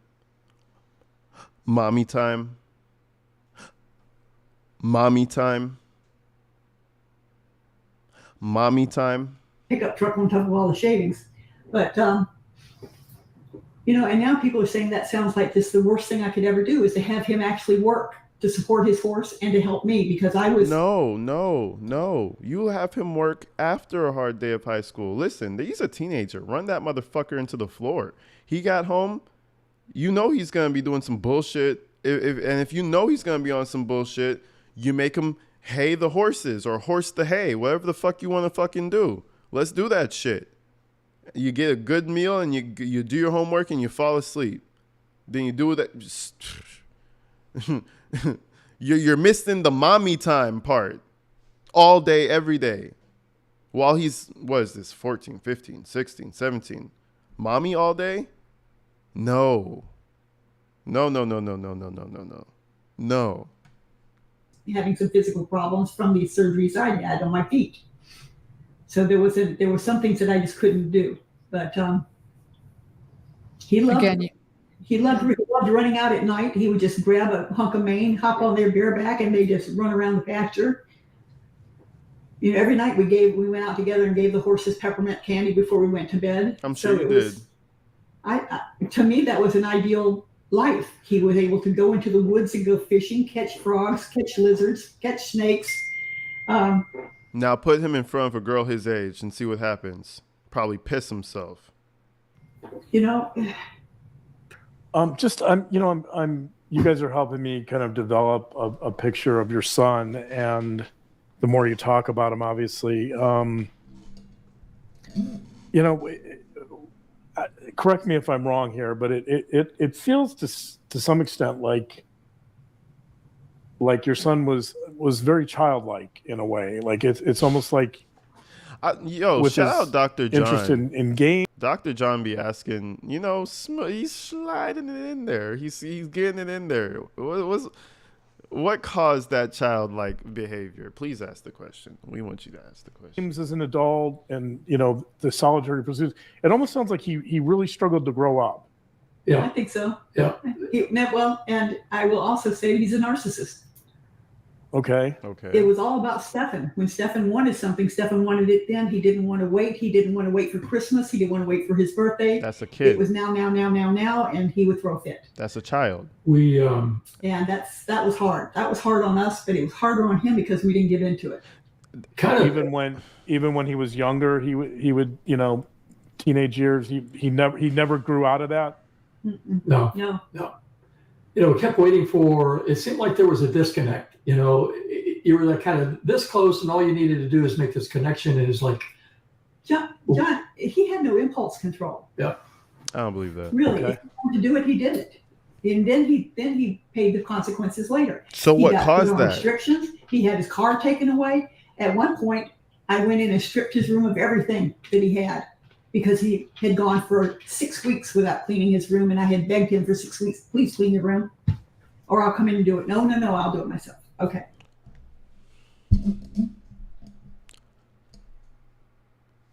Please clean your room. I begged him. Or I'll come in and do it. Not or I'll beat your ass or I'm going to start packing your shit or no, please, baby, clean your room or I'll have to come in and do it.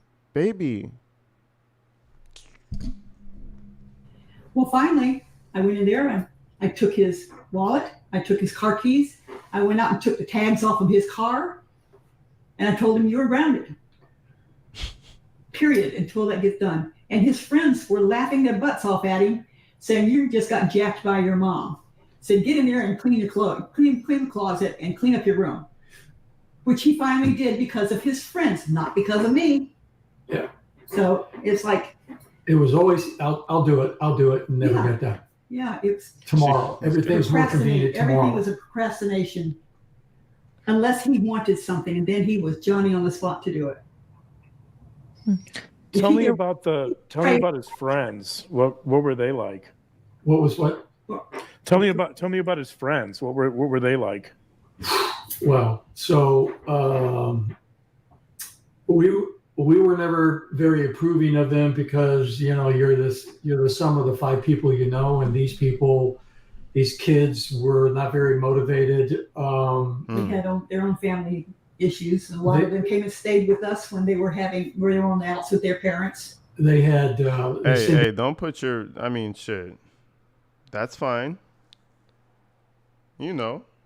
Shit happens.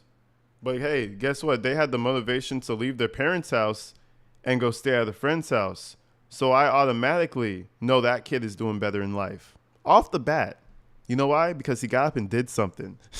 Maybe he was rebelling. Maybe he wasn't, But hey, he got up and he went somewhere. Stephan, he would just cry outside the house until they let him back in. That's what I would see him doing. Just sit outside and cry.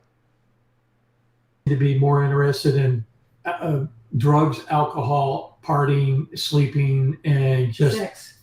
and not doing anything. And Sex. I grew up differently from that.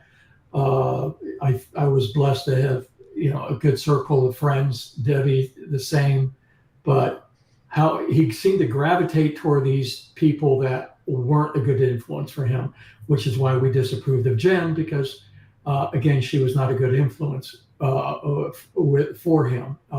But that's what he seemed to gravitate to. And we didn't. What do you think drew him to I'm not even, never mind. those types of people? What do you have any thoughts about that? I do. We used to call it the wounded bird syndrome. He needed somebody he could I'm coddle. just going to do it for myself. Hold on. I'm sorry. Just Types of people. What do you have any thoughts about that? To gravitate to. And we didn't. What do you think drew him to those shit. types of people? What do you have any thoughts about that? I do. We used to call it the wounded bird syndrome. He needed somebody he could coddle and protect. And he did that, and he treated those girls very, very well, from what I heard and saw. I wasn't with him in the bedroom. I wasn't with him when he was doing whatever he was doing, and I didn't want to be. So, I think he just felt so.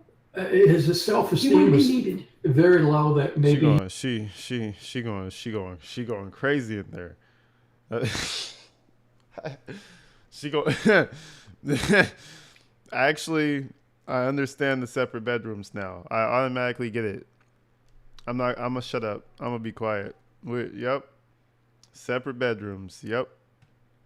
He just gravitated, didn't feel that he was worthy of somebody equal to him, greater than him. You know, you're always better off, I think, associating with people that are smarter, have more to offer than somebody certainly beneath you, because they're just going to drag you down. There was, in this most recent interview with Jennifer on our channel, she mentioned, the police officers asked her about his previous relationships, and she mentioned a possible younger girlfriend in high school. Do you know about that? She said that Stephan would have been graduating later, so he would have been like 19 or 20, and she might have been 15. I think that was said in the interview, but that's not accurate. He graduated on time. He graduated at 17. Okay. I'm not sure who she's referring to. We have seen in some other conversations with YouTube about the possibility of somebody younger, maybe underage. There's a possibility, Debbie and I don't recall, we might have met her once. Again, like I said, there was always a parade of kids passing through one time. But I've seen some information out there about. So what you're saying is you've seen some true information and you want to try to distance yourself from that as much as possible. He was like, yeah, you know, there's this one time we saw this one girl. She might have been a little young, but we never, you know, there was a lot of kids moving in and out, a parade of kids. And then 30 seconds later, you go back to his mom saying, oh, no, he just wanted to stay around the same 5 friends. He just wanted to keep the same little, you know, he had his 5 friends and he was good with it. You know, he had his 5 friends. So which one was it? So in one instance, there's a parade of people coming through the house, maybe underage girls, because, you know, he's so popular. There's just so many people just coming through the house. Or, shit, I lost track. But you see what I'm saying, though, right? Like, it's bullshit. They have 2 different stories. One, he has, or he has, like, the 5 solitary friends. Like, which one is it? But, anyways, Jenny, thank you for the 10. I appreciate you. You do a great job. Thank you. I really enjoyed your channel. Man, Jen, thank you so much. Shout her out. Shout out the Jen. Showing big love out here. No, Jenny. Jeannie or Jenny. I appreciate you. I don't believe that story, though. They probably knew, you know, the girl.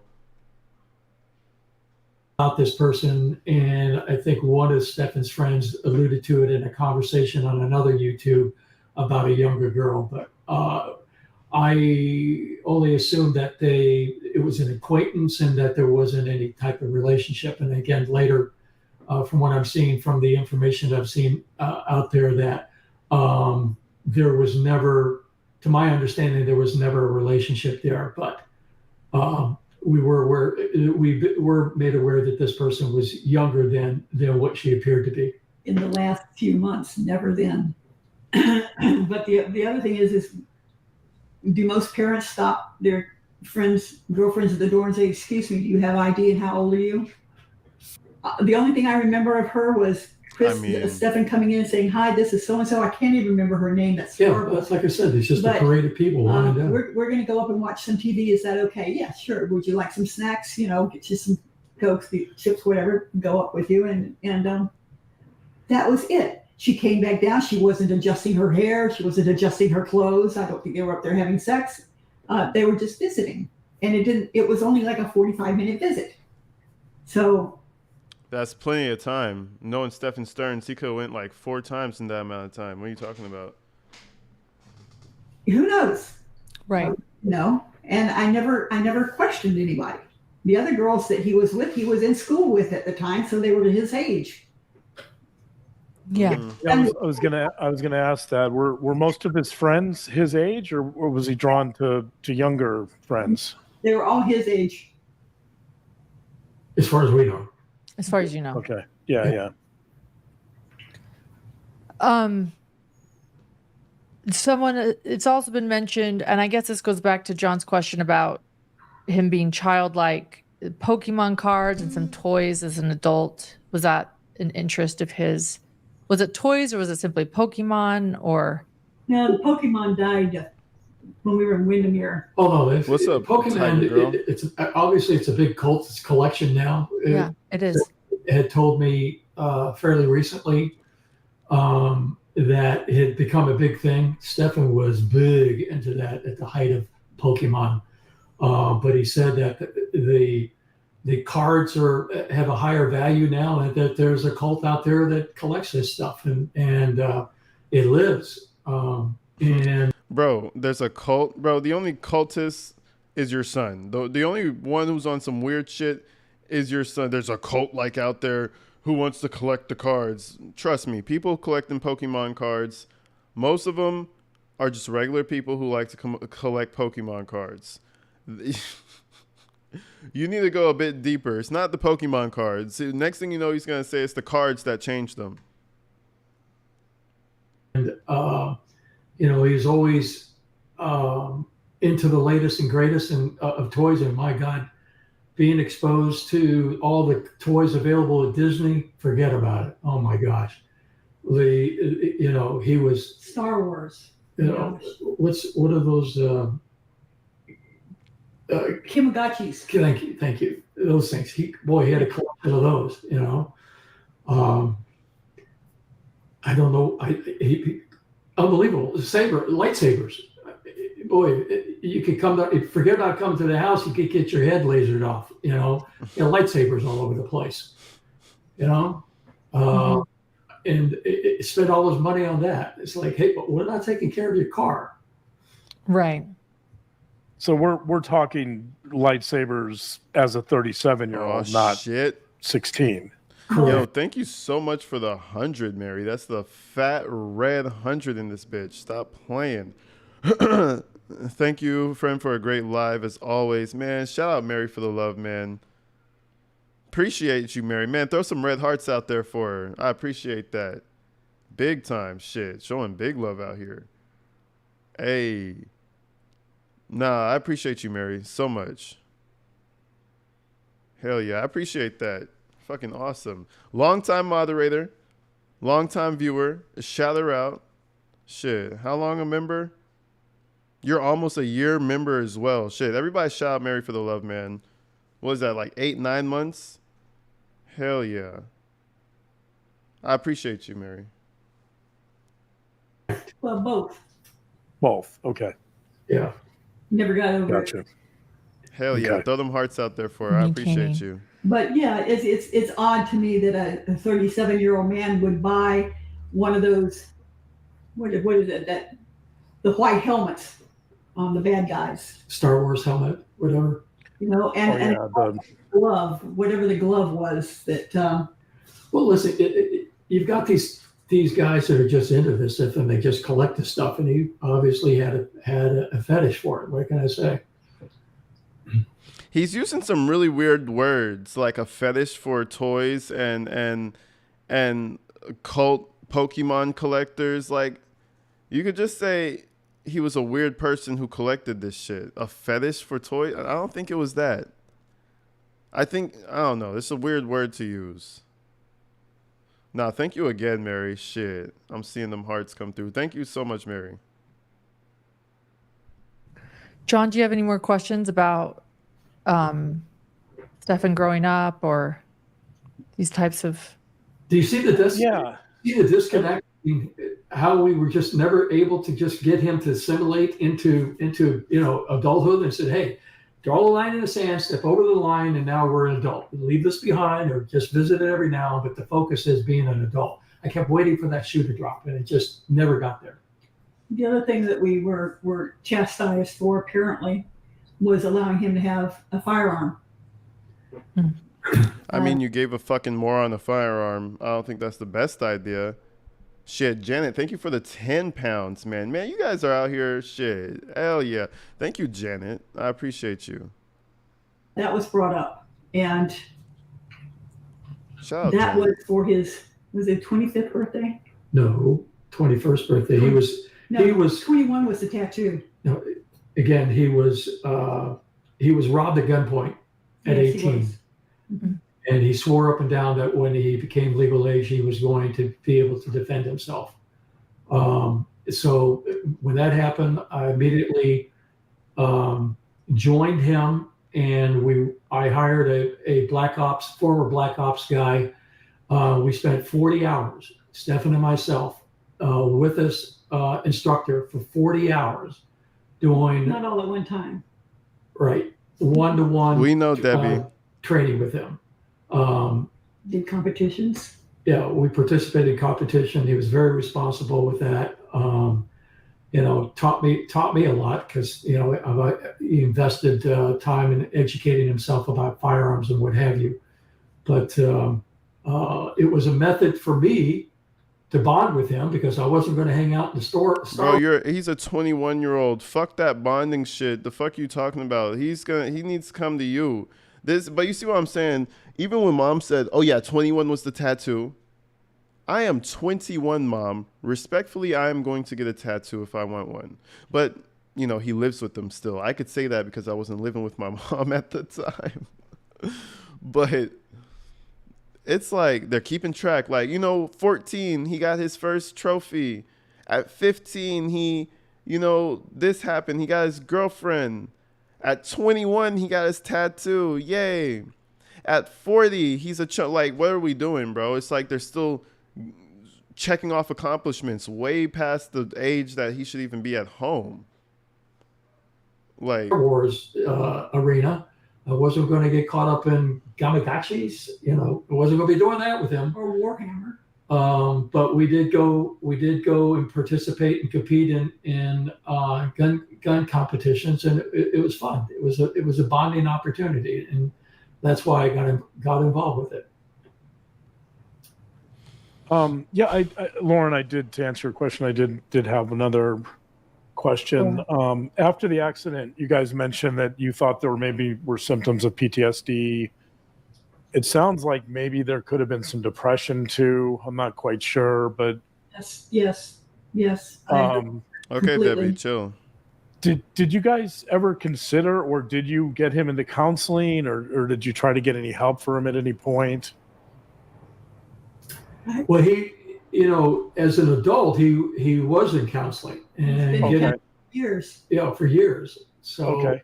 I don't know. Obviously, we're not privy to what was asked and what have you, but Yeah, no, I'm not. I'm not faulting you. I think I'm just more interested in whether I guess part of my question is whether you thought that his problems rose to the level of seeking help, or do you feel like they were kind of under that bar still I felt as like a child? I thought they were under the bar. I never thought that, oh my God, he's so bad. We need to go and get him help. Let's go put him in a hospital somewhere. yeah, no, it was nothing like that. I mean, again, the son we knew versus the son we now know, two different people. Yeah. Yeah. And when he did get counseling as an adult, do you know anything about that? Do you know like what age and how long, or did he talk about that with you guys at all? He was still going through it up to 3 months before he was incarcerated. He was with counseling for years. Yeah. But it was something he sought out voluntarily, or Yeah. I think he did it because he wanted to get a marijuana. Okay. So in other words, that would imply that the reason he was going was for symptoms of trauma. I guess we don't know. We don't know. I think he felt like he needed it to, I don't know, for anxiety, depression, He had anxiety. to calm him. I don't know. Okay. John, he didn't want to attempt to do something unless he thought he could do it well. It was hard to get him to take that first step to try something new. Well, you're never going to do anything because you're never going to be good at something immediately unless you're just, a prodigy. And he clearly wasn't that at anything. So I guess what do? You sleep all day. There you go. There's your outcome. Okay. So it sounds like he was also a bit of a perfectionist. Self-perfectionist and a perfectionist with everybody else around him. He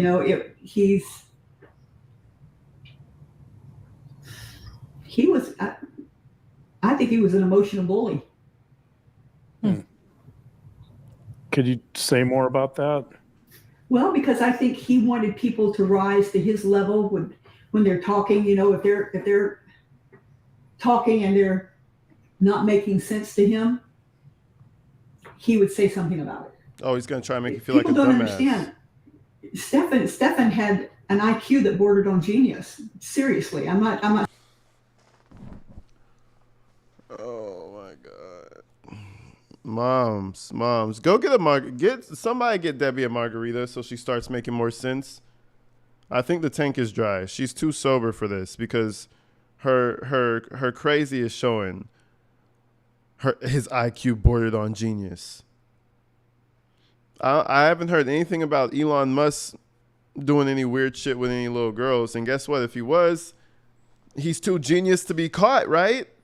What genius have you heard about got caught? You ever heard anything about Albert Einstein?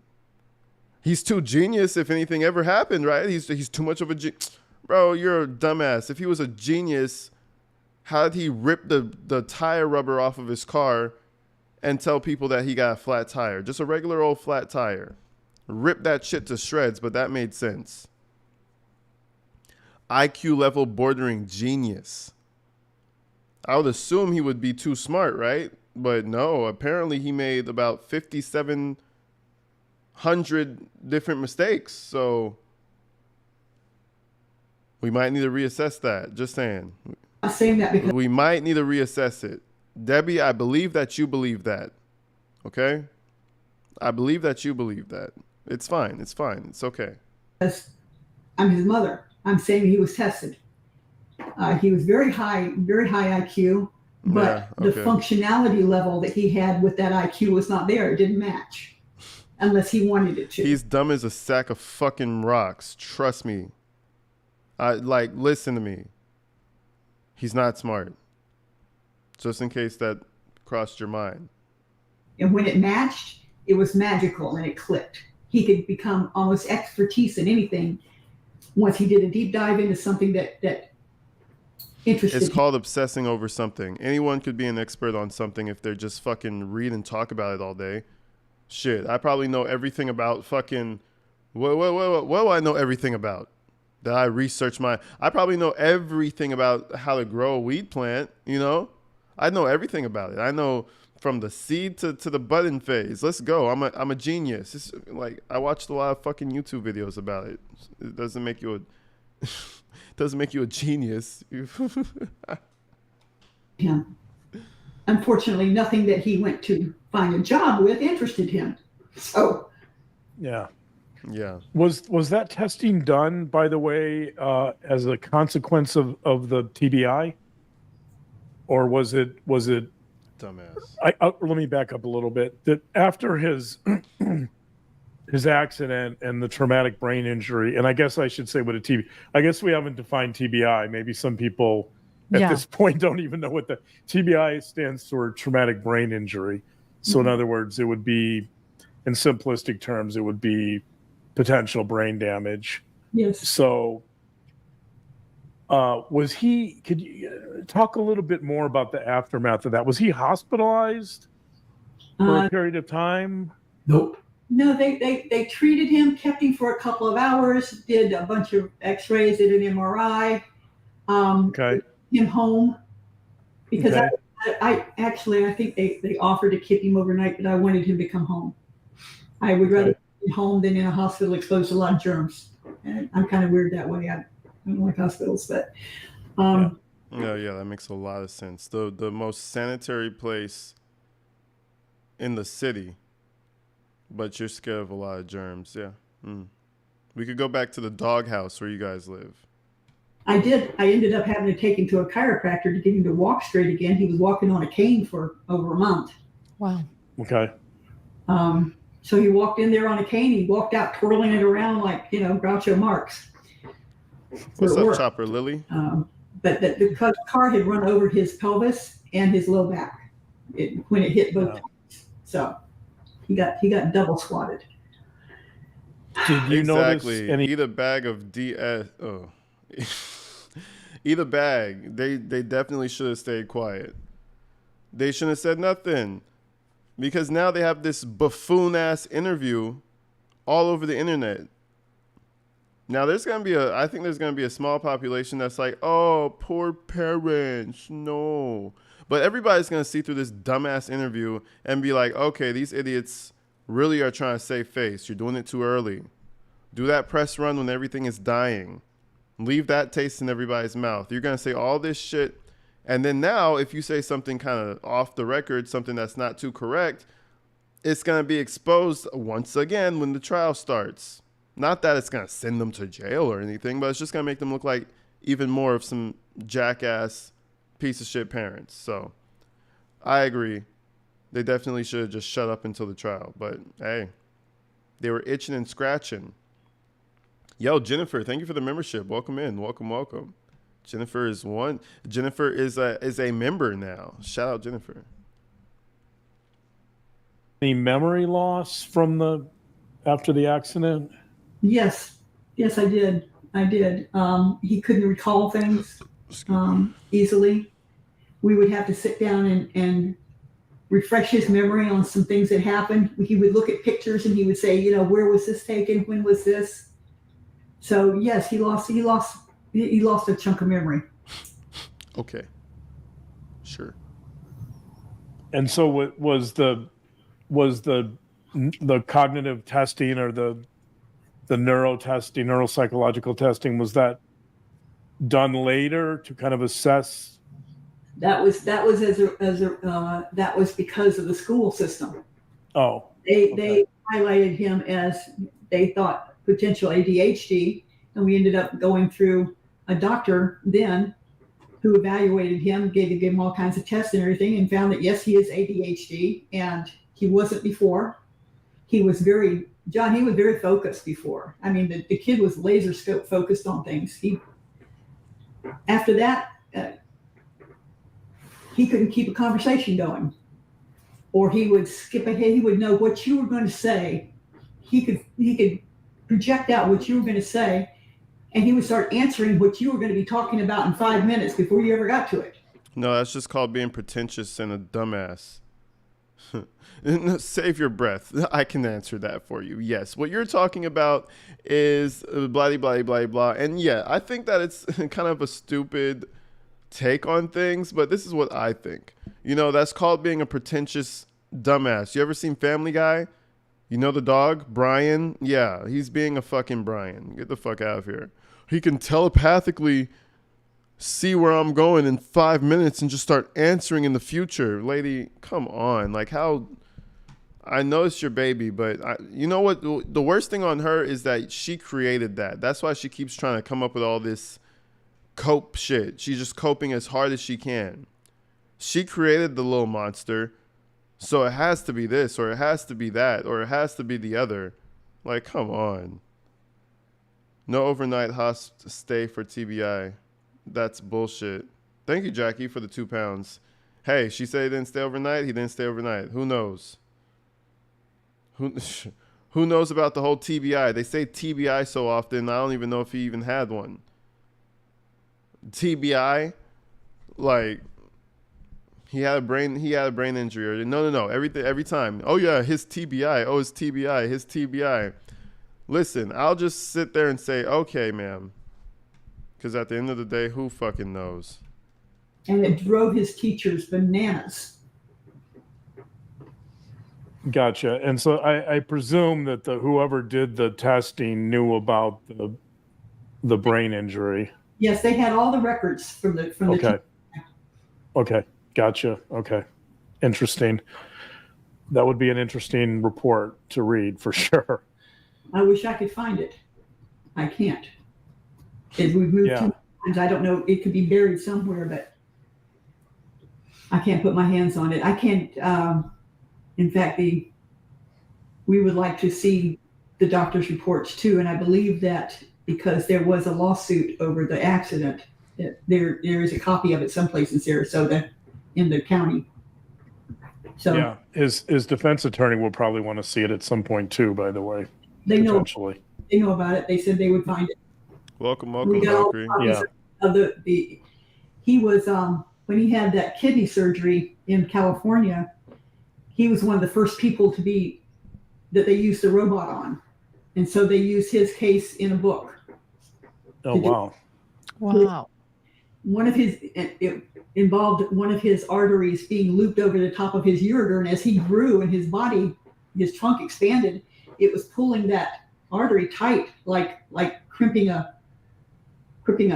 hose. Yeah.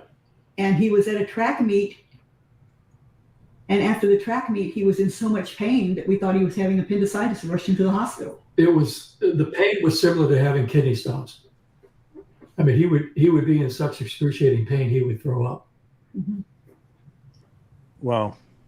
I can imagine Stearns throwing up to a lot easier things than having excruciating pain. He'd probably throw up and start crying to like you stealing his food. You know what I mean? Like if somebody just yanked the food out of his hand, he probably would just throw up and start crying. And I mean that. He's so weird looking too. He doesn't look like his parents at all. I kind of feel his personality in his dad.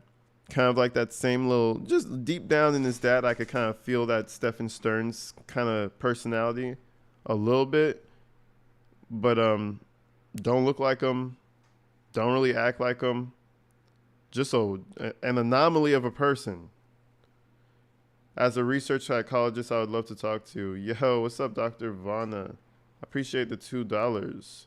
Hey, hit up my email. But he was, after the surgery, he was okay? It was successful? Yeah. Yes, except that it kept him from the military, which is what he wanted to do to begin with. He wanted to join the Air Force. He joined ROTC in high school, loved it. But when he went to enlist, they saw the scars. They were just little puncture scars, and asking what it was, he said, well, that's where they went in and they fixed the artery over the ureter. There's no problem with his kidney after that. But because there was a kidney involved surgery, he was deemed disqualified. Passed all of his testing with flying colors, but because of that, they didn't let him in, and that was a real blow to him. Damn, he really should have joined the military. Maybe they would have fixed him up a little bit. Shit, 1 week of that, he probably would have been begging to go home. I wonder if they would have let him. They probably wouldn't have let him. They probably would have, right? You can't just bitch out of boot camp, can you? You have to suck that shit up, bitch. Or maybe they would. I don't know, man. I think you have to suck it up when you join boot camp. I'm not sure. Shit, that would have been good for his stupid ass. That would have been hilarious. It kind of upended everything he thought he wanted to do with his life. Yeah. So, and he would have been roughly what, like 19, 20 at that point when he applied for the Air Force? 18. 18. But he wants to do that, yeah, but he's not a morning person. Hilarious, bro. But you're not a morning, and then your parents are gonna think it's a good idea when they couldn't even get you out of bed, that you changed your parents' life so much to the point where they had to change everything around their lives to homeschool you. That's crazy, but now you want to go to the Army. You can't even wake up for high school. 18 straight out of high school. Gotcha. Okay. In fact, I took him to the recruitment office. Did you notice after he was rejected for that, did you notice any changes in his Very, demeanor? very depressed, and very angry. Angry Okay. that, which ended up being so Sorry. minimal, was going to cause such a huge rift in his life. Yeah. Interesting. Okay. And I presume that he couldn't revisit that after they reject him once, then it's No, it stays on their record forever.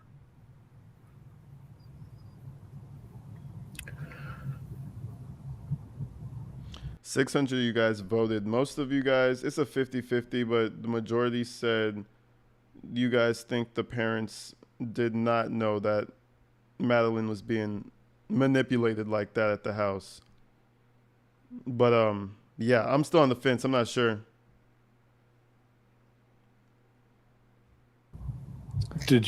Lauren, did you have, it sounded like you. Yeah. Oh, sorry. There was a phone call I was getting and it came up on my earphones and I thought everyone could hear it. So I apologized, but I didn't mean to. Nope, good. Yeah, I couldn't hear it. Okay. No, I'm waiting for you to make sure that you have all of your questions. I have a few more questions, but not until you feel like you I understand wanted enough to, yourself. thank you guys for sending over kind of a summary of your thoughts before this interview. That was helpful to me. There was one thing that I wanted to read here that really stood out for me. You said, I mean, there's a lot of things that stood out, but this is one that I thought was really interesting, given what we know about what happened with Madeline. I don't have page numbers here, but I'll just read it. You said Stephan has a deep empathy for people and was the person most of his friends turned to when they were in trouble. Yes. And you also talked about how he considered becoming maybe a drug counselor and helping people with that, right? And so, that was after David's death. Yeah. And so I think what's interesting to me, I'll have you guys talk about that in a second. I just want to reflect on that for a minute. Is that He basically told her kind of shut the fuck up so I could ask my question correctly. Oh, you guys are shouting out my Patreon. Yo, we're dropping our first Wade Wilson explicit call on Patreon today. I looked over it. It's going to be crazy. So check out the Patreon for show. with that, right? And so, that was after David's death. Yeah. And so I think what's interesting to me, I'll have you guys talk about that in a second. I just want to reflect. I'll have you guys talk about it in a second. Man, you go. Because you already know how she is at this point. On that for a minute is, that I think there's this tendency to want to pigeonhole people and say, this guy's a monster, he's a psychopath or whatever. But when you say that and you talk about that side of him, I think it's important to recognize this is your son, and this is a complex human being with a lot of different emotions. Not really. And even though you guys describe him not that complex as a liar and a gaslighter and all, he's all these negative things, it's also important to remember that this is someone with a lot of empathy and someone who for the most part, it sounds like he did want to do good, or he wanted to. Oh no! So you said I want to point out what Ellie said. I can't re-release it for members also, which is what I usually do for Patreon videos. The YouTube won't allow it. They talk a lot of sexual shit, and it's to the point where the video would get flagged. So I don't feel comfortable. That's why we have the Patreon. It's for shit that I can't even put it up for members. It doesn't matter. YouTube will still flag it the same way it flags any other video. But I just want to point that out. Right, to be close to people, to be close to you guys. And so I just want to point out that people can be contradictory. Things are never as simple as they seem, right? And so I thought maybe I would just throw this over to you guys to talk about those contradictions in your son and how he wasn't just one thing. He was a multitude of things. Aren't we all? Right. But could you maybe did something trigger her? Okay. Could you maybe Can you tell us a little bit about the empathy and the positives and the things you really loved about Stephan? Okay. I'm a big animal person. He had such a love for animals. He was so careful with them. I mean, even when he was living with Jen, they found a kitten in the parking lot that was basically dying, and they scooped it up, took it down, and Probably brought it still back. died. She still got the cat. When he went to help us move Chris's sister out of a place where she was and into a hospital, because she has some problems. She's in assisted living. She has dementia. Yeah, she has advanced dementia. But she had a dog. Well, they found that dog in the apartment in horrible conditions with a harness that was grown into his body, and Stephan couldn't leave the dog behind. He brought the dog home with him, and on the way home, he called. He said, "We've got to get him washed. We've got to get him groomed. He smells. He's got poop all over him," and and so we did. We paid for that, and he brought that dog home, and that's Sailor, and that's who Jen has now as her ESA. So he loved the animal, loved his horse Rue, really did. Loved all the horses, loved all the poodles. But this is why I'm saying he's not a psychopath. You know how you say psychopaths kill animals and they enjoy that and they like doing all that weird shit? You know, like they kill cats, they kill birds, they enjoy the insides of animals. That's the typical psycho shit, you know? Typical. He's not that. He's just a fucking undeveloped chomo. This is what I'm trying to say. He's not a psychopath. I hope nobody thought I was trying to say that. He's just a man-child. It's way less deep than that. So of course he loved animals. A lot of bitch boys do. Along with regular boys, you know. I'm just saying. Had his own poodle for a while, Shadow. But then when he left home, he couldn't take Shadow with him. And Jen didn't want a big dog because he would jump up and knock Madeline over. So when the chance came to rehome Shadow, we did. And that broke his heart because we did that. But Skippy the squirrel. Skippy the squirrel, yes, he was always bringing animals home. He got bitten by a snake, and wow. He came and got me. He says, he's holding his, it bit me. I'm going, okay. Found a bucket, had a splatter screen from the frying pan. I put over the top of the bucket. We jumped in the car, ran to the emergency room, and I'm going in there. I'm saying, I don't know what happened or what it is, but my son has been bitten by a snake. Well, this is Florida. You know, we've got quite a few. And I remember that the guy said, well, can you describe the snake? I said, well, yeah. I said, here it is. And I handed him the bucket and everybody cleared the room. I mean, people were running. So found out that it was fairly harmless, but still, he would just reach down and grab them, pick them up. Lizards, the chameleons, the aquarium. Oh my God. And then he brought home this huge soft-shelled turtle that had been hit by a car. Well, we had a pool in the backyard where he could rehab that. And your stories are just so warming. It's almost like we're at the family reunion. Just such great memories of our great son Stephan. Like wrong context, lady. We get it. He liked animals. Move on. My horse was badly hurt in an accident, and he took care of that. I rehabbed him. Yep, and he took care of the birds and the bees. I think all of us kind of tended to go in that direction with rehabbing animals, and he was going to try rehabbing people, I guess. You know, I don't say that casually. I mean it seriously. You know, he had his ups and his downs, and he had things that he had done wrong, and he dabbled in stuff that he shouldn't have probably, but he never got addicted to it. So I think he empathized with people who did, if that helps. I don't know. He always things that really made me angry, still does, is he always covered for his friends.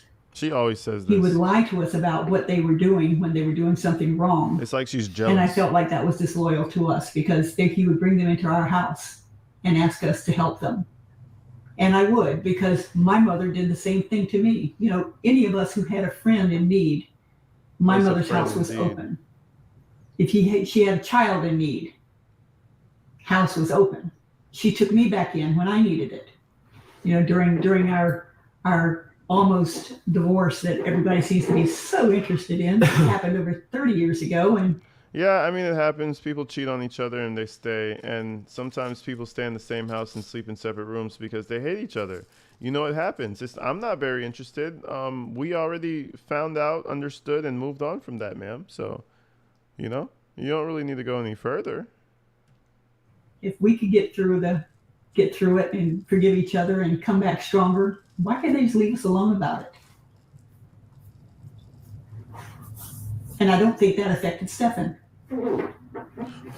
Didn't last that long. What was it? 3 or 4 months? A minute. A minute out of 44 years.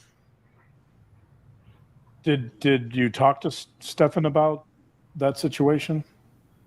I never gave him the reason why. And I was going to California because I had to have some surgery done and I needed to have somebody that could help me rehab from it because I was not. He was never exposed to it. No, he was not. So it was like a moot point. I guess it was a point. But I didn't run away to California just to escape Chris. I went there because Chris was working and traveling and I needed help. And my mother offered to help. Okay. So you don't see that as having any impact upon Stephan? No, No. If anything. he was what, 7 years old at that time? Yeah, he was in 7, 8, elementary yeah. school. Yeah. Yeah, he wasn't part of it. There wasn't any confrontations because we were separated at the time. So it was just, no, he was. Explorer, I don't know. I do not know. Mr. Explorer Core, I don't know. He was not involved. So just in general, as a child, how would you describe Stephan? They shouldn't have came on this interview. I keep saying that. This was a mistake. I think they're probably, you know, they're looking back and reassessing. How many views does this shit have? Damn. 153,000. It's pretty. They shouldn't have came. They shouldn't have did this. Anyways, continuing on. Before or after? I would say it's two sides of the same coin. There was one side absolutely delightful and beautiful and wonderful and she's over here ripping ass half the fucking interview, and then all they do is just fucking lie about. Well, they're not lying, but they're adding shit to the story and giving examples, and you should have just not said anything. Honestly, you just confirmed half the speculation that everybody was having anyway. You didn't break any. You didn't disprove anything. All you did was come up here and fart on camera. So, shit, I was trying to be nice earlier, but fuck. Parents, and there was the other side that came later that sometimes you didn't even like him. I mean, I can say I can love somebody, but I don't have to like them. I don't have to like the way they act. But that doesn't mean I don't love them. And that doesn't mean that we're ever, despite what anybody on YouTube says or anybody hints at, we are not abandoning our child. He is wounded. You should. He is having PTSD in jail. He's going to die there. He has lost a tremendous amount of weight. He is on heart medication. I don't care. High blood pressure medication. I don't care. Which he was not before. And I understand that people think that he needs to suffer. Well, yes, okay. He does. He needs to be punished and maybe he needs to suffer. But don't expect me as a mother to turn off my heart and say, buddy, you're on your own. I don't like you. I don't like what you did. And I'm not going to stand by you one bit. Because I want him for the time he has left on this earth. See, nobody's criticizing you for that. You see anybody criticizing Wade Wilson's dad? Like, I mean, everybody will criticize something about somebody, but do you see mass criticism go to him? No. You're over here making excuses. Come on. We don't know how long it is. I will give him as much support as he wants and needs. I want him to be strong in body, mind, and spirit. I want him speaking to God. I want him asking for forgiveness. If we can do what we can to keep his mind active, because he is in solitary and has been for 8 months. I mean, keep his mind active. Call him and just start sharding on the phone. That'll keep his mind active for days to come. Probably for months to come. I will send him as many books as he wants to read. And it's nobody else's damn business what I do with my money or where I send a book. She can do whatever she wants. Yeah, they all have to be approved by the jail. So don't get angry. And if we want to give him commissary money so he can have coffee or hard candy, whose business is it of it? Really? Wouldn't they do the same? Wouldn't anybody? I mean, I don't understand throwing them out like bad fish. Yeah, our love is unconditional and unwavering. It's not going to happen. So I don't know how a parent could take that attitude and just abandon their child in spite of what they did. Obviously, there's a reason for what happened. He certainly wasn't raised that way, and we're just not going to abandon him. It's not going to happen. You're his parents. Yep. I'm going to read, just to reiterate this point. I'm going to read another short paragraph here that you guys sent that I think makes this point very well. And this is from you guys prior to our interview. It says, as long as Stephan remains on this earth, the love for our son is deep, unconditional, and unwavering. Well, good for them. We will not abandon Stephan. We also are not trying to make excuses for him. He did this, and we know that now. Yep. So I think it's important to reiterate that not only the unconditional love, but also the recognition that your son did a horrible thing. Can't escape that. We are 100% on board with the fact that he is possibly identified as the lone perpetrator of all this. That does not mean that I'm letting Jen off the hook at all. I knew she wanted to pull Jen down to the depths of hell with her. And that's the one thing I might only agree with this lady on, is that what the fuck is Jen doing? Remember that interview?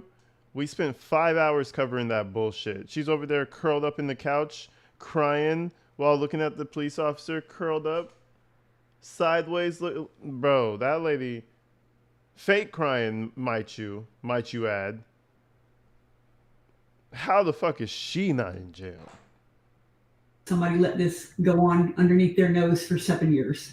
I don't understand how she didn't have a connection with Maddie enough that Maddie could go and say, hey, maybe something's not right here. Well, even the roommates, scared or whatever. Roommates even questioned Jen.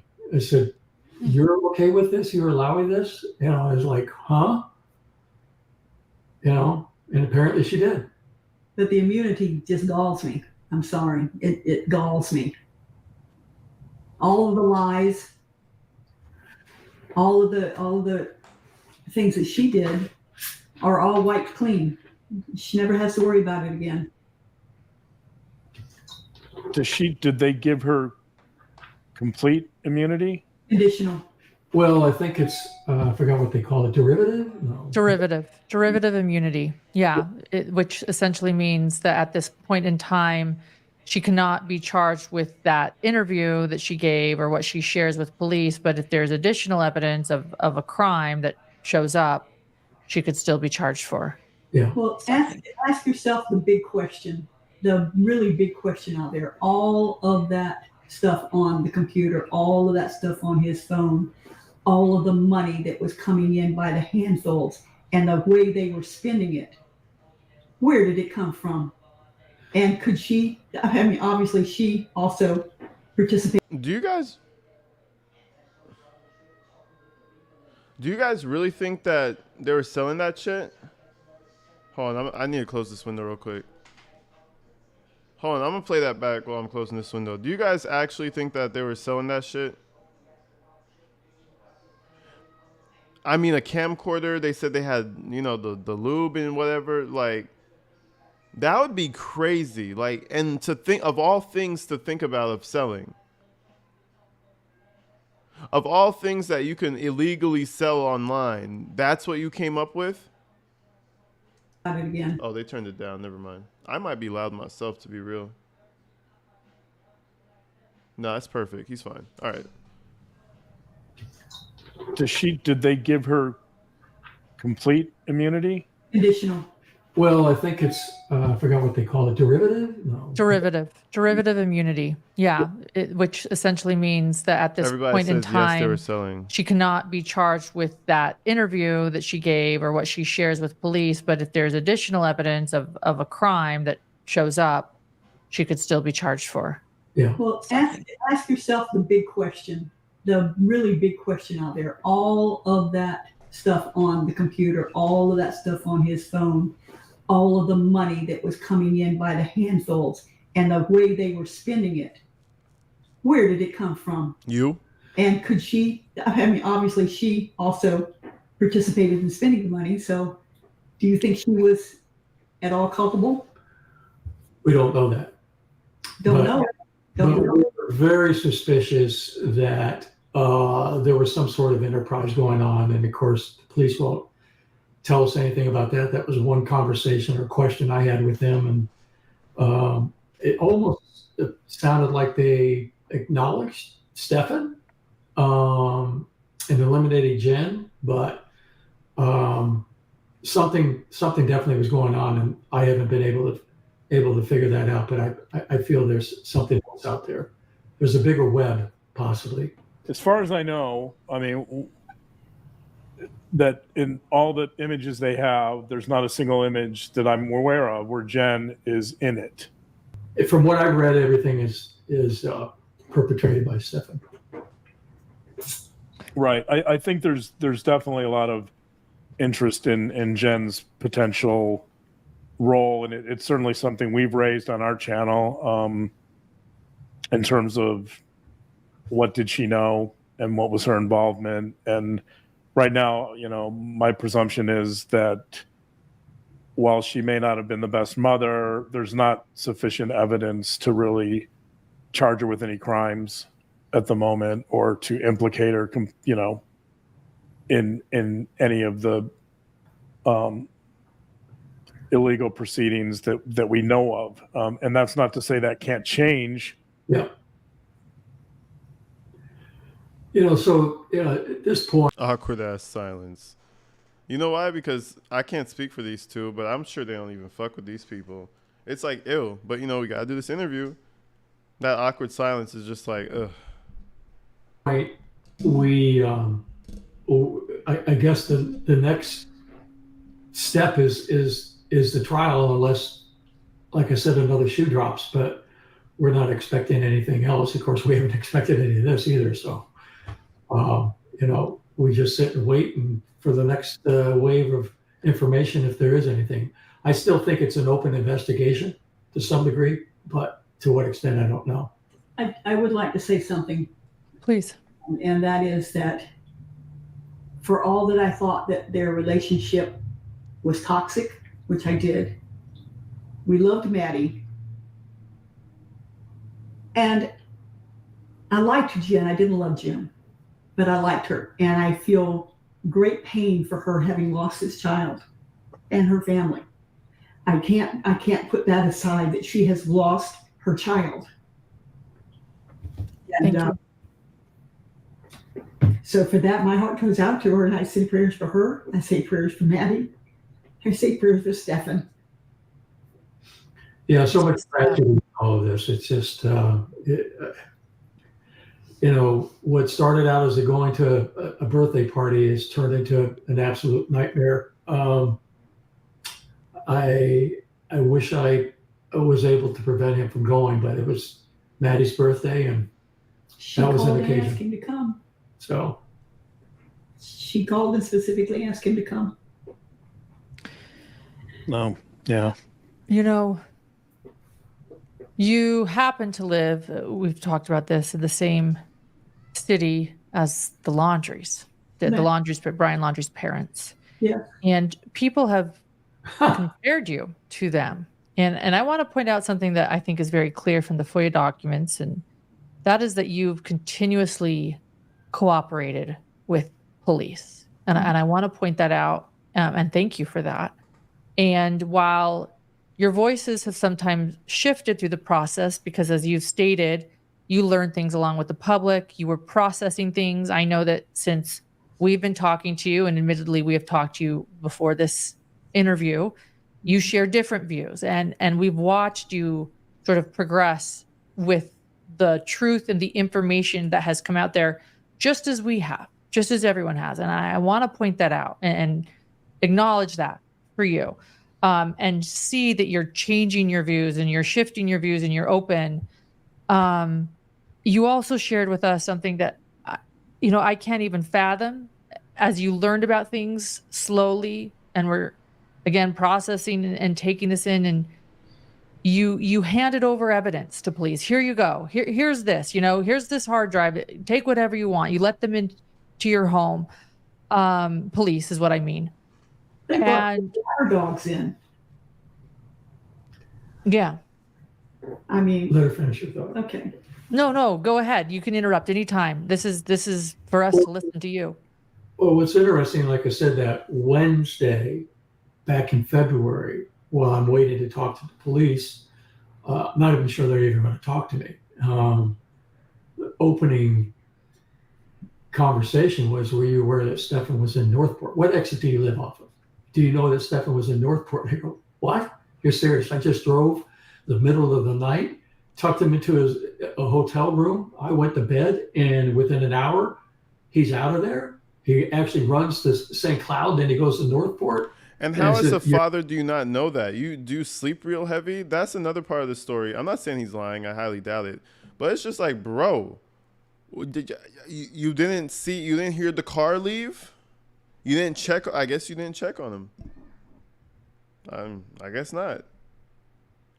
But it's like, I don't know. It just screams shitty parenting. And at this point, there's nothing to parent. He's a grown man, obviously.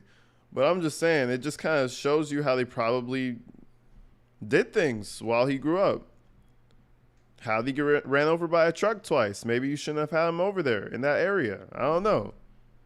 You're kidding me. Of course, I learned hours later when Jen called me and go, do you know where Stephan is? I go, no. What do you mean, where's Stephan? He isn't with you? I asked him, I said, hey, look, there's a desktop computer at home. Maybe you guys should come get it. He said, okay, we'll make arrangements to do that. Only to find out that the hard drive was removed from it. I know it was there Sunday morning when he left, because I told the police that after I found that out.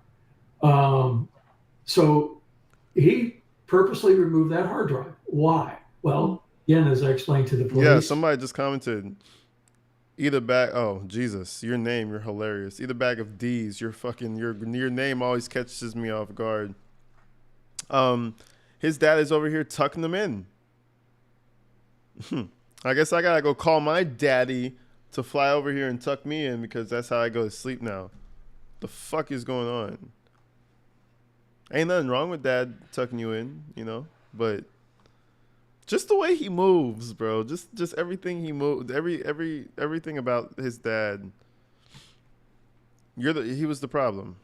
And his mom. Very forthcoming. That Saturday evening, he was having some sort of anxiety panic attack, and I've never, ever seen this expression on his face. Never. And something he had some sort of information and had no idea what it was, but he was really panicked. And then to find out that this hard drive was removed. So, we're cleaning out his room a few weeks later, come across this USB drive, 2 of them, as a matter of fact. Wow. I put one in both of them computer. One had nothing, just like the evidence shows. The other one I just hovered my mouse over the fields, didn't see any image because, again, you can't unsee what you see. It's just file names, File names, and just from the description, I said, this is not good. And I texted the detective and told him that I had some evidence to turn over to him. It took just from the description, I said this is not good. He had two, so they took his hard drive and he had them on flash drives. Safe to say this is probably all he would do. There's nothing like, he's probably, if it's not Madeline, if he's at home, then he's on the line surfing for the newest, youngest. That's what it seems like. This is something that he just does. Like, he doesn't just have a problem. He perpetually is doing this. In 3 weeks to come collect it. In fact, I had to remind them I had this. It's because they had too much CP already. They didn't want more. And that it was sitting here waiting for them to come collect. And then to learn later, in July, when I had a conversation with them before this information was dumped out, that there were 35,000 images on that USB drive. Well, you heard it from him. And I couldn't believe it. It's unbelievable. I mean, he had to get access to a data dump of some sort, but it's just unbelievable. And why did he have possession of something like that? But every time we found evidence, I immediately wait. See, this is some more coping. He must have had access to a data dump. What does that mean, sir? You know what? Let's look that up. Let's look up what a data dump is. Because does that mean you just accidentally get CP when you collect files from a data dump? Why the fuck would I be collecting files from a data dump? Hold on, am I stupid? From a data dump. Are you even saying real things? A data dump refers to the process of extracting, copying a large amount of data from a system, database, or another, typically for backup or analysis purposes. Let me back up what he said. I couldn't believe it. Later, in July, when I had a conversation with him. Before we continue, Karen Hooker, you are amazing. Thank you for the 20 pounds, man. I appreciate you. Shout out Miss Karen in the chat. Shout her out, Miss Hooker. Hell yeah. Thank you, Karen, all the way around the world. Shit. Thank you. Before this information was dumped out, that there were 35,000 images on that USB drive. And I couldn't believe it. It's unbelievable. I mean, he had to get access to a data dump of some sort, but he had to get access to a data dump of some sort. Bro, get the fuck, you don't know what you're saying. Please go and watch The Matrix or something. Like live in that world. He had to get access to a data dump, and the images must have just been there and he grabbed them by accident. No, he was specifically looking through that shit and he was grabbing what he wanted. He got access to a data dump. It's called the dark web. He was living up there. Just unbelievable. And why did he have possession of something like that? But every time we found evidence, I immediately notified the police. I mean, that explanation really had me fucked up. I had to, because what is a data dump? That's nothing. That's air. The fuck is a data dump? The internet is a data dump. Yeah, he had access to a data dump. We all do. Fucking idiot. Yo, my cat's name is Karen. Gifted 5 memberships. Thank you so much.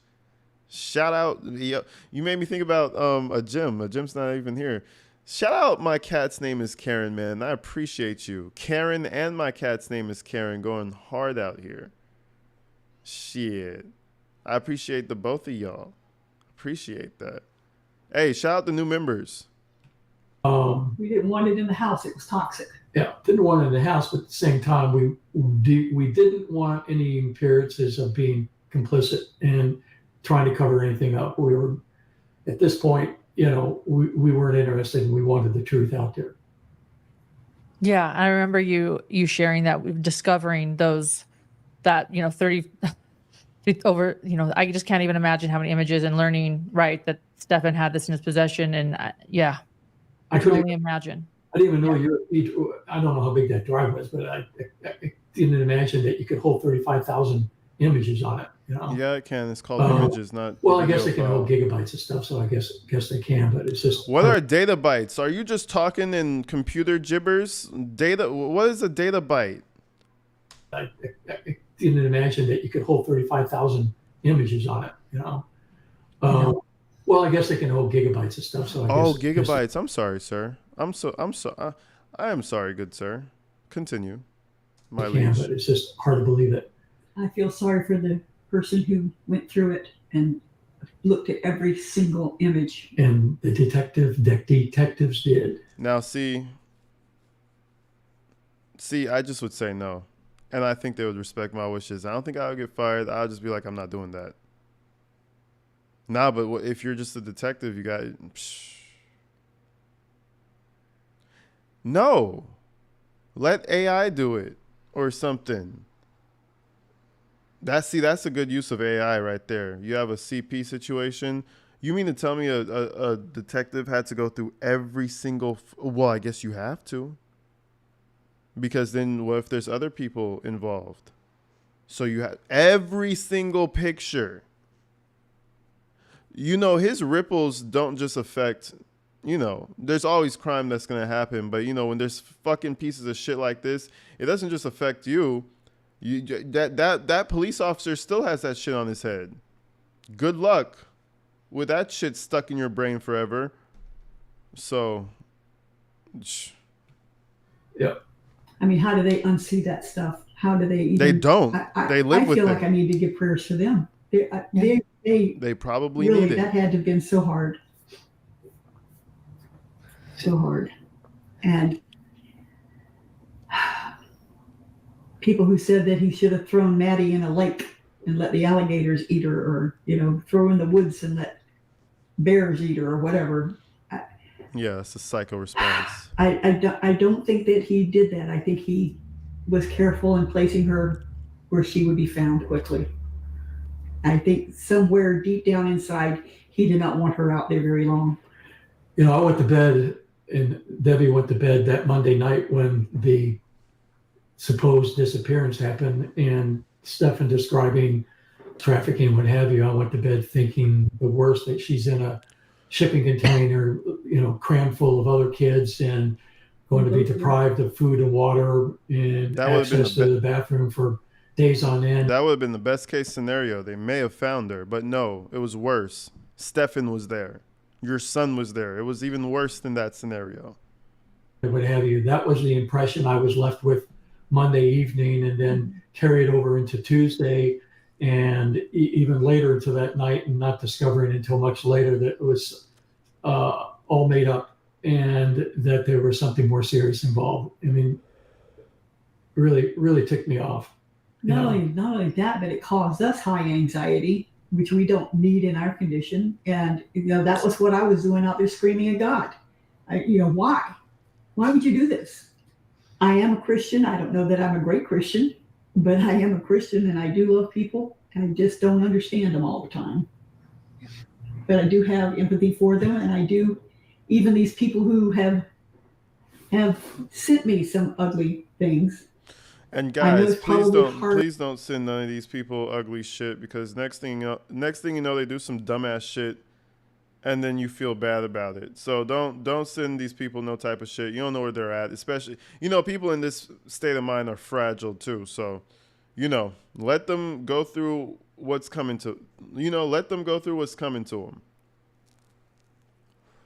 You don't need to be over there sending them messages though. You know what I mean? They know. They know. Trust me. For anybody to believe that I would actually say prayers to these people, but I think something triggered them, maybe something in their background, in their life that was similar. And I feel so bad for them that they see these things and then they relive it. I can't imagine it. You don't even want your message history. I know what it feels like to feel helpless. Do you feel that, so setting aside Jen's responsibility, that's still unknown, right? You know, we can speculate, as you said, we're speculating, we don't know. Do you feel, though, that Stephan manipulated Jen? I think they manipulated each other. I But really yes, do. yeah. They manipulated. She was, Based on his actions, that Monday morning, he certainly knew how to manipulate her. I mean, Okay. going in to collect the dog, making sure she didn't come out of the bedroom. He's got Maddie up hours ahead of school. School didn't start till 9:38, and he's got her up at 7. Right. And he's going out the door at 7:30. What's he going to do for 2 hours? I mean, They're going to eat McDonald's for 2 hours. when you see this timeline of stuff, and he goes, "Oh my God!" But again, taking the steps necessary to preserve, his privacy or his actions, and going in and collecting the dog, taking the dog out, and, "Hey, Jen, do you go back to bed?" "Oh, okay, thanks, appreciate it." Definitely wanted to keep her where she was at. it was underhanded, Yeah. sneaky.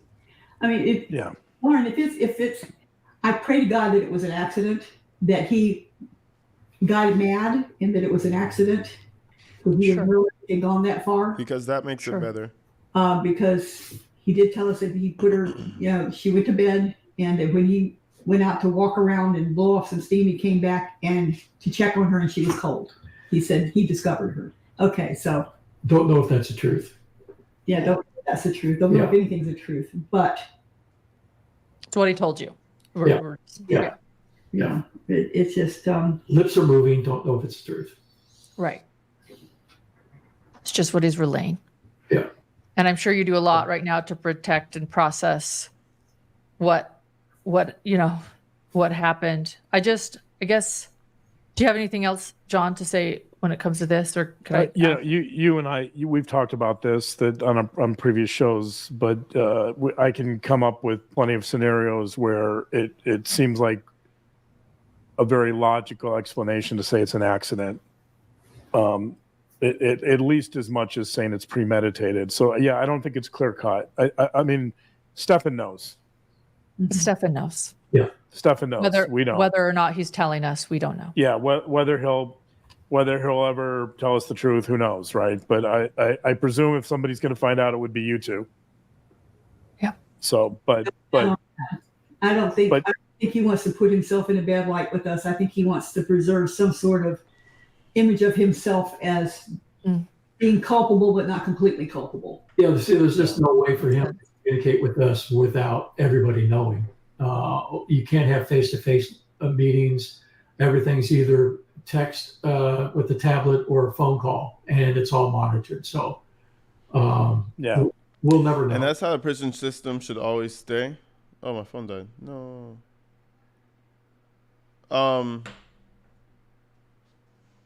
That's how listen, that's how it should stay. Cause that way everybody, it's like, there's no hiding nothing. Nothing could happen. No stories could get twisted, no nothing. Everybody, the public could get their own opinion. We don't have to depend on what the lawyers say or what the parents say. No, we could just figure it all out for ourselves. But Oh, go ahead. even when they are recording you, they still write things in their reports that are wrong. Yes. Can I assure you that I was never taken out of this house and taken to an emergency room by the police? Oh. Where's the bill? Where was the bracelet? I never left my house. I'm a diabetic. I hadn't been eating for almost 24 hours. Okay. Okay. Right. I had a dizzy spell. They did bring in an EMT, check my blood pressure. It was a little low. They asked if I wanted to be transported anywhere, and I said no. I'm fine. I just need to eat. That's not in the report. They said they even gave the name of a hospital they supposedly took me to, which I've never heard of before.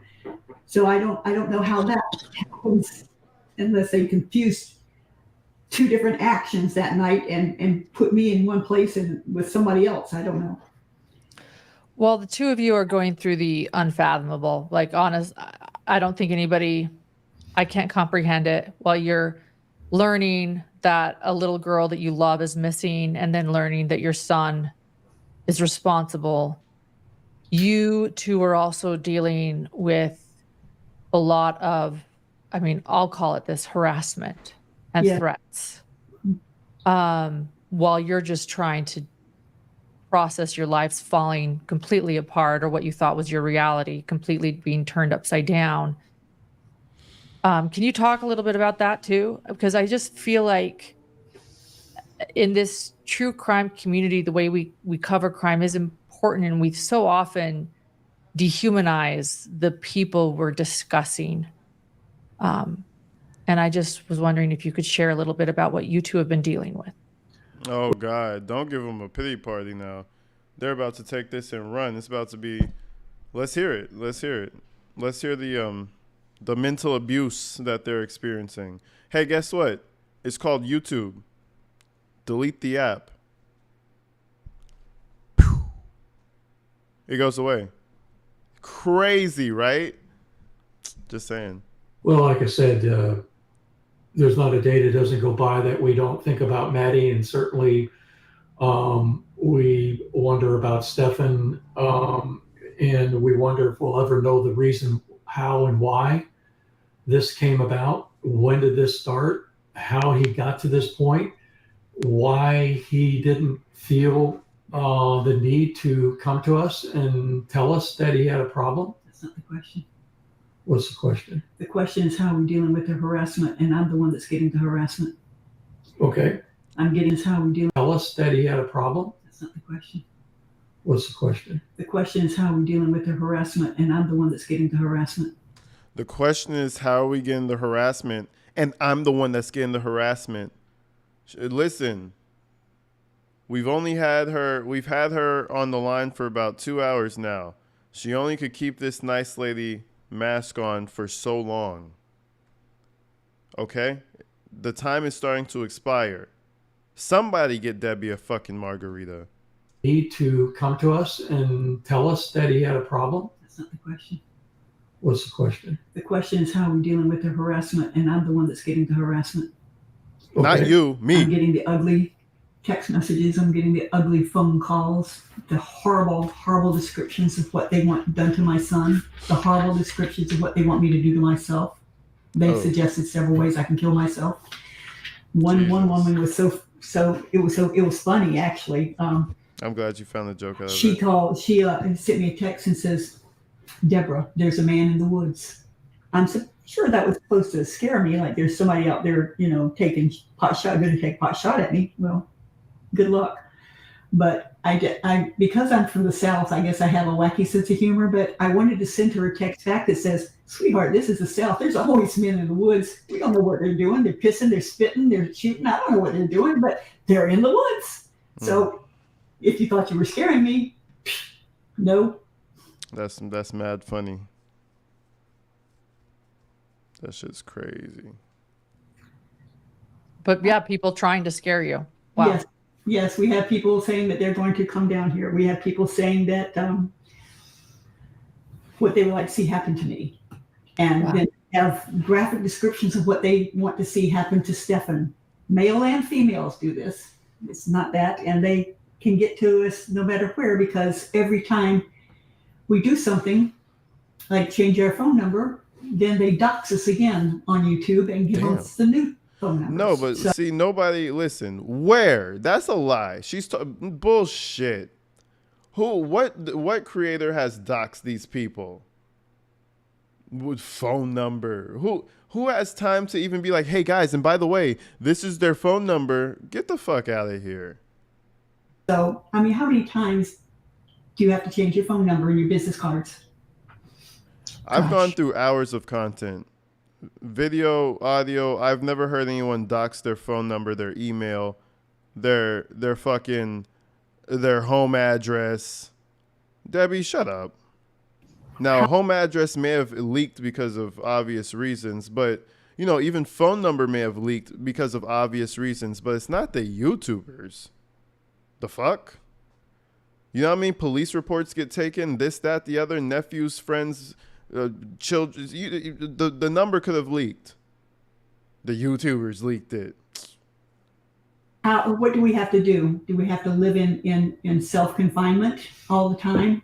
Afraid to even go to the grocery store because somebody might walk up to me in a parking lot and accost me? Is somebody following us as we go around and we don't No. know? Cars parked around. We don't know if somebody's hiding in them watching us. Chris walked out the other day and there was a person out front with a cell phone taking pictures of our house. So, said he was, what did he say he was? He was taking some B-roll for somebody. Where B-roll is, taking B-roll for a television show, I guess. Yeah. But Yeah, we're not the story. We're not the face of this. No, you're not. Like I said, we're just as shocked by all of this. And we know as much as the public knows. No more and no less, whatever's out there. And if we've missed something in some of these reports, well, again, as I said, we've seen enough evidence to convince ourselves that Stephan did this and was involved. We're not denying that. I'll admit that I didn't believe it at first. I didn't. Now I do. And I'm not making excuses for him. But as for me, the more people screw with us and the more lies they say, the more angry I get at them. Because why? What gives them the right? They have no skin in the game. They don't know any of us. They don't know anything about us, but they can sit there and just hold court on these shows, either by writing or by calling in and describe what they think we are and how we should be treated. Why? What? Again, I don't see anybody. What does that do for them? She's probably talking about TikTok. I know a lot of people like to do them little lives on TikTok where it's like 7, 8, 9 people. I haven't really seen that on YouTube, but I know TikTok they do that a lot because it's like a feature that makes it super easy. Yeah, Debbie's been doing her rounds on the internet, and she's not gonna enjoy what comes after this. Because I started doing this because people put it to my attention. I think a lot more people are gonna have their opinions, and I don't think she's ready for it. She shouldn't have started this, but What does it do for us? Right. You got She's too people who are invested. brokenhearted, and your life is falling apart, and everybody's picking at you. Why? Why are people so mean? Why are they so vindictive, and why are they so ugly about it? Here come the tears. I don't understand that. We don't do that to people. We wouldn't do it to somebody else. You think we live here where the Landrys are? Do you think we went and harassed the Landrys and said, "Why did you do this? Why did you help him get away? Why did you do that? Didn't you know what was going on?" No, it's none of our business. Well, it's none of their business about us either. That's the whole thing. Yeah. But they're so attracted to it, and they're so inflamed by what they hear on the YouTube channels, and they're allowed just free reign. It's called America. Freedom of speech. Somebody said that we put in a complaint against YouTube, and we never done anything like that. We believe in the First Amendment and the Second Amendment. Is freedom of speech, but Okay, by the same shout you out for that. or chance, you can't scream fire in a crowded room. That's against the law. Well, ma'am, I gotta say, there's a fire. The fuck are you talking? What's the analogy for? What do you mean? There was a fire. We spoke about it, and now you're mad that your son caused the fire. Your son was the fucking arsonist, and we pointed at the arsonist.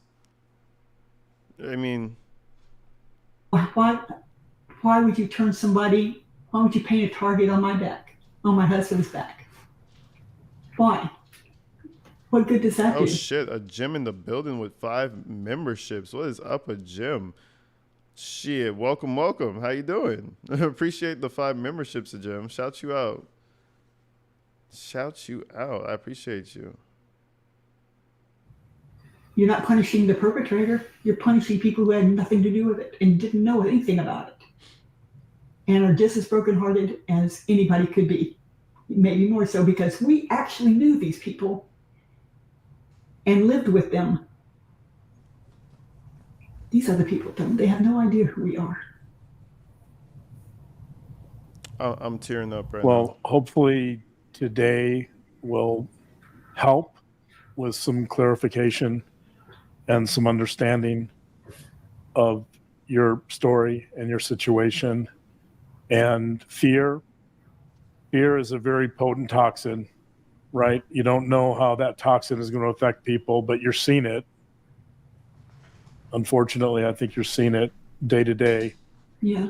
And I can't imagine how difficult it must be to deal with just an unimaginable grief, and at the same time to go through the harassment and all the things you're going through. That must be just a really difficult combination to deal with. So I feel for you guys. You know, I sought help. I went to see a counselor, and I saw Okay. about 6 weeks. And then I finally, just on the last visit, I said, this isn't working out for us because you're not listening to me. You're falling asleep when I'm talking. Like, you know. And Now she's talking shit about her counselor. Bro, you're the problem. You ever thought about that? Now she's talking shit about her where did that come from? At first she's suffering. Now she's talking shit about her. You're not listening to me. I have deeper problems. You're not giving me the attention of a celebrity victim.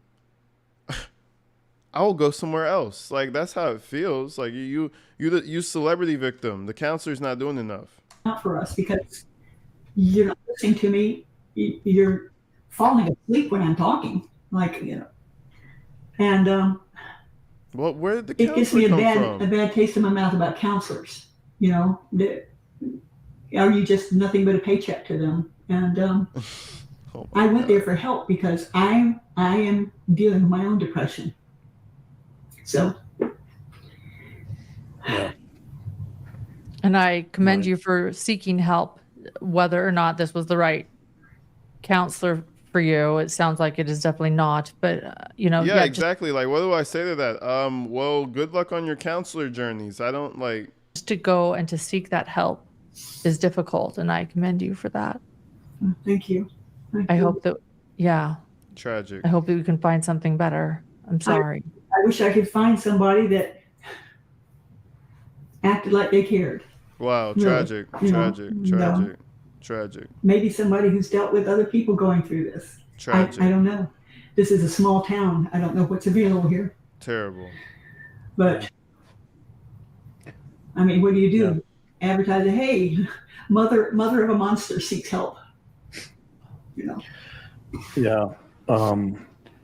Sorry. I'm sorry you went through that. I the only thing I can say is sometimes in the mental health field, some therapists are a good fit and some aren't. So Not like I, now I can drive over to your house. Yeah, we would not accept you. yeah. All right. But I thank you for listening to us.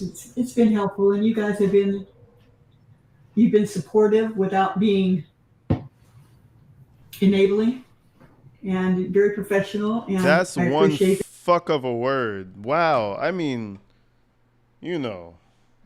wow.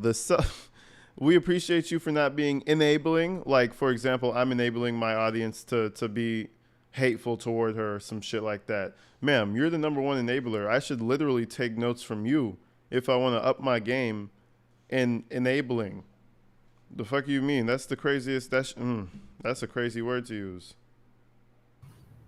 enabling and very professional, and I appreciate that. I appreciate the way you present things in your podcasts or your YouTube channel. I think you go for the truth, and I don't think you don't embellish it. And that's my problem with some of these people, is letting people on there to vent that are lying and they don't know it and they've just been used. That's sad, but it's true. And in the meantime, we're sitting here being told, don't answer any of these, don't contact any of these people, don't try to refute it because you just make it worse. Yeah, what did I tell you? The lawyers told them not to do this shit. But Debbie wanted to come on here and look at the face she's making. She wanted to come on here and do a little show, a little dance in the show. Old Debbie said, "Fuck that. We're coming." The attorney told us that, said, shh, just be quiet. What did I tell you? Don't. At minute 1, I told you the lawyer said to just shh. You have a few years of this, guys. Just lay low. People will forget. Nope. She said, while it's hot, I will strike. The worst idea you could have. Don't try to stand up for yourself. Well, I'm not real good at not standing up for myself. Good job, Debbie. But I've taken it for a long time now, and frankly, we're tired of it. Yeah. She's a strong woman. Understandably. Strong woman. Well, yeah. Thank you for allowing us to listen, and your voices, every voice deserves to be heard and to listen to. Is there anything else you two feel like you want to share right now? What's up, girl? I am afraid that we will pass before Stephan does. And I worry about that. I worry about who will take care of him. I worry about who's going to bury him. That's so sad. Don't worry. The prison system has a really good way of disposing criminals. You know? They'll probably put them in a jar. Like, the fuck? Who could, like, you know? See, that was their problem the whole time. And, you know, it's sad. It is very, at the end of the day, it's sad. You never learn to let go. Now you're just connected, like in this weird connection forever. And that bothers me. Sucks. We're too old to go through this crap. We are. Too old and too beat up. A lot of things bother me. But if he's executed, Chris has asked me if I wanted to be there. And I said yes. We were And there when he was why? born. We'll be there when he dies. I want him to know that there And are that's people in that unnatural. room. That's unnatural as shit. He's supposed to be there for when you die. That's not what you're supposed to say. That's not the line you say. I mean, okay. That are going to be sad when he's gone. And then we will send him with love. All right, lady. I'm done. I'm gonna hit end recording now. Thank you, both of you. Thank you. Yeah. Does your role in her life? Oh, here's the other dipshit. You know what I'm saying? Do I feel sad for them? Fuck no. So, you know what I'm saying? Like, it sucks that their family got fucked up, but I think that this was years of just them being bad parents. I would feel sad for them if they didn't have anything to do with like coddling and cradling. But see, this is what I'm saying. If Stephan just went out into the world and started murdering people, and then everybody comes to the parents and they start talking shit to the parents, then my honest opinion, regardless of what everybody else is saying, I'd be like, yo, leave those fucking people alone. They can't control what the fuck their jackass psychopath son did. You know, leave them people alone. I would honestly feel that way. But this is not what happened. You know, they were his fucking lifeline, his entire life. His entire life. And they almost signed up for it. They were almost more than willing to be that. That's what's weird and disgusting and why I put so much on them. It's not like he just left the house, started working a job, and then started doing weird shit to little girls. That's different. I mean, yeah, we'll look at them and we'll analyze what they did, but these people were in his life all the time, giving him money, trying to get him jobs, trying to get homeschool. I mean, I could go on and on. Excuse me, shit. But yeah. Fuck that. Do I feel bad? Fuck no. Shirley, wait, she would go to Dr. Phil in a second. Yeah, she definitely would go to Dr. Phil. Start talking about her problems, breaking down and shit. And I'd be feeling bad for hella people, but I don't feel bad for them.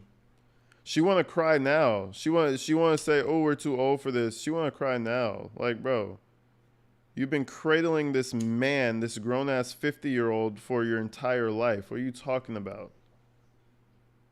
You're the reason he's the way he is. Elsie, thank you for the gifted membership. I appreciate you. Elsie with 2 gifted memberships today. Shout her out, man. Yeah, that's pretty much it, y'all. I thought they were gonna start swatting down. You know, I thought they were really gonna start swatting down rumors and giving like reasons, and like they gave a few reasons, but they weren't like rebutting anything. They were just basically pity party from the start. Big pity party from the start. Sad, sad, cry, cry. And then they go to the, oh, he changed. He got some head trauma. What is it? BTI. He had some BTI. And then it changed his whole personality, and we don't know Stephan. That's not Stephan. Oh, my God. We don't know what happened. Ma'am, you homeschooled him through high school. If anybody knows Stephan, you guys know Stephan. Shit. He didn't go to boarding school. You know what I'm saying? Like, what the fuck? Anyways, I'm out, y'all. Appreciate you guys for coming through, man. You guys are the shit. Mary, I appreciate you once again for that fat 100 that you came through with. You're the fucking shit. Everybody else who don't, Elsie, a Jim, the cat named Katie, the cat named Karen, everybody who gifted, subbed up, man. Welcome in, first of all, to the new members. We got 14 of y'all. Some gifted, some bought. So welcome. I appreciate you guys. Welcome to the gang. And yeah, man, you guys are just dope. I appreciate y'all for coming out, man. It was lit. We're going to come back tomorrow, and we're going to do the damn Friends. The docket had did a live, and the information's floating around YouTube right now. It's pretty fresh. There's a lot happening. Grizzly True Crime is dropping something, another Stephans Friends interview, so go check her out. Everybody lock in, because there's a few more things happening this week about this case. Also, go check the Patreon. There's going to be the new Wade Wilson calls. I'm going to drop those in about like 3 hours. Honestly, I'm going to drop them hella soon. I'm going to start dropping those this week. So the Patreon is revitalized, baby. We're going to start having some explicit, exclusive content over there. Shout out Phone Calls from Prison, of course, for giving me the blessing to take her Patreon stuff. So that's fucking awesome of her. But yeah, folks, until then, I'm going to see you out. I'm going to see y'all later.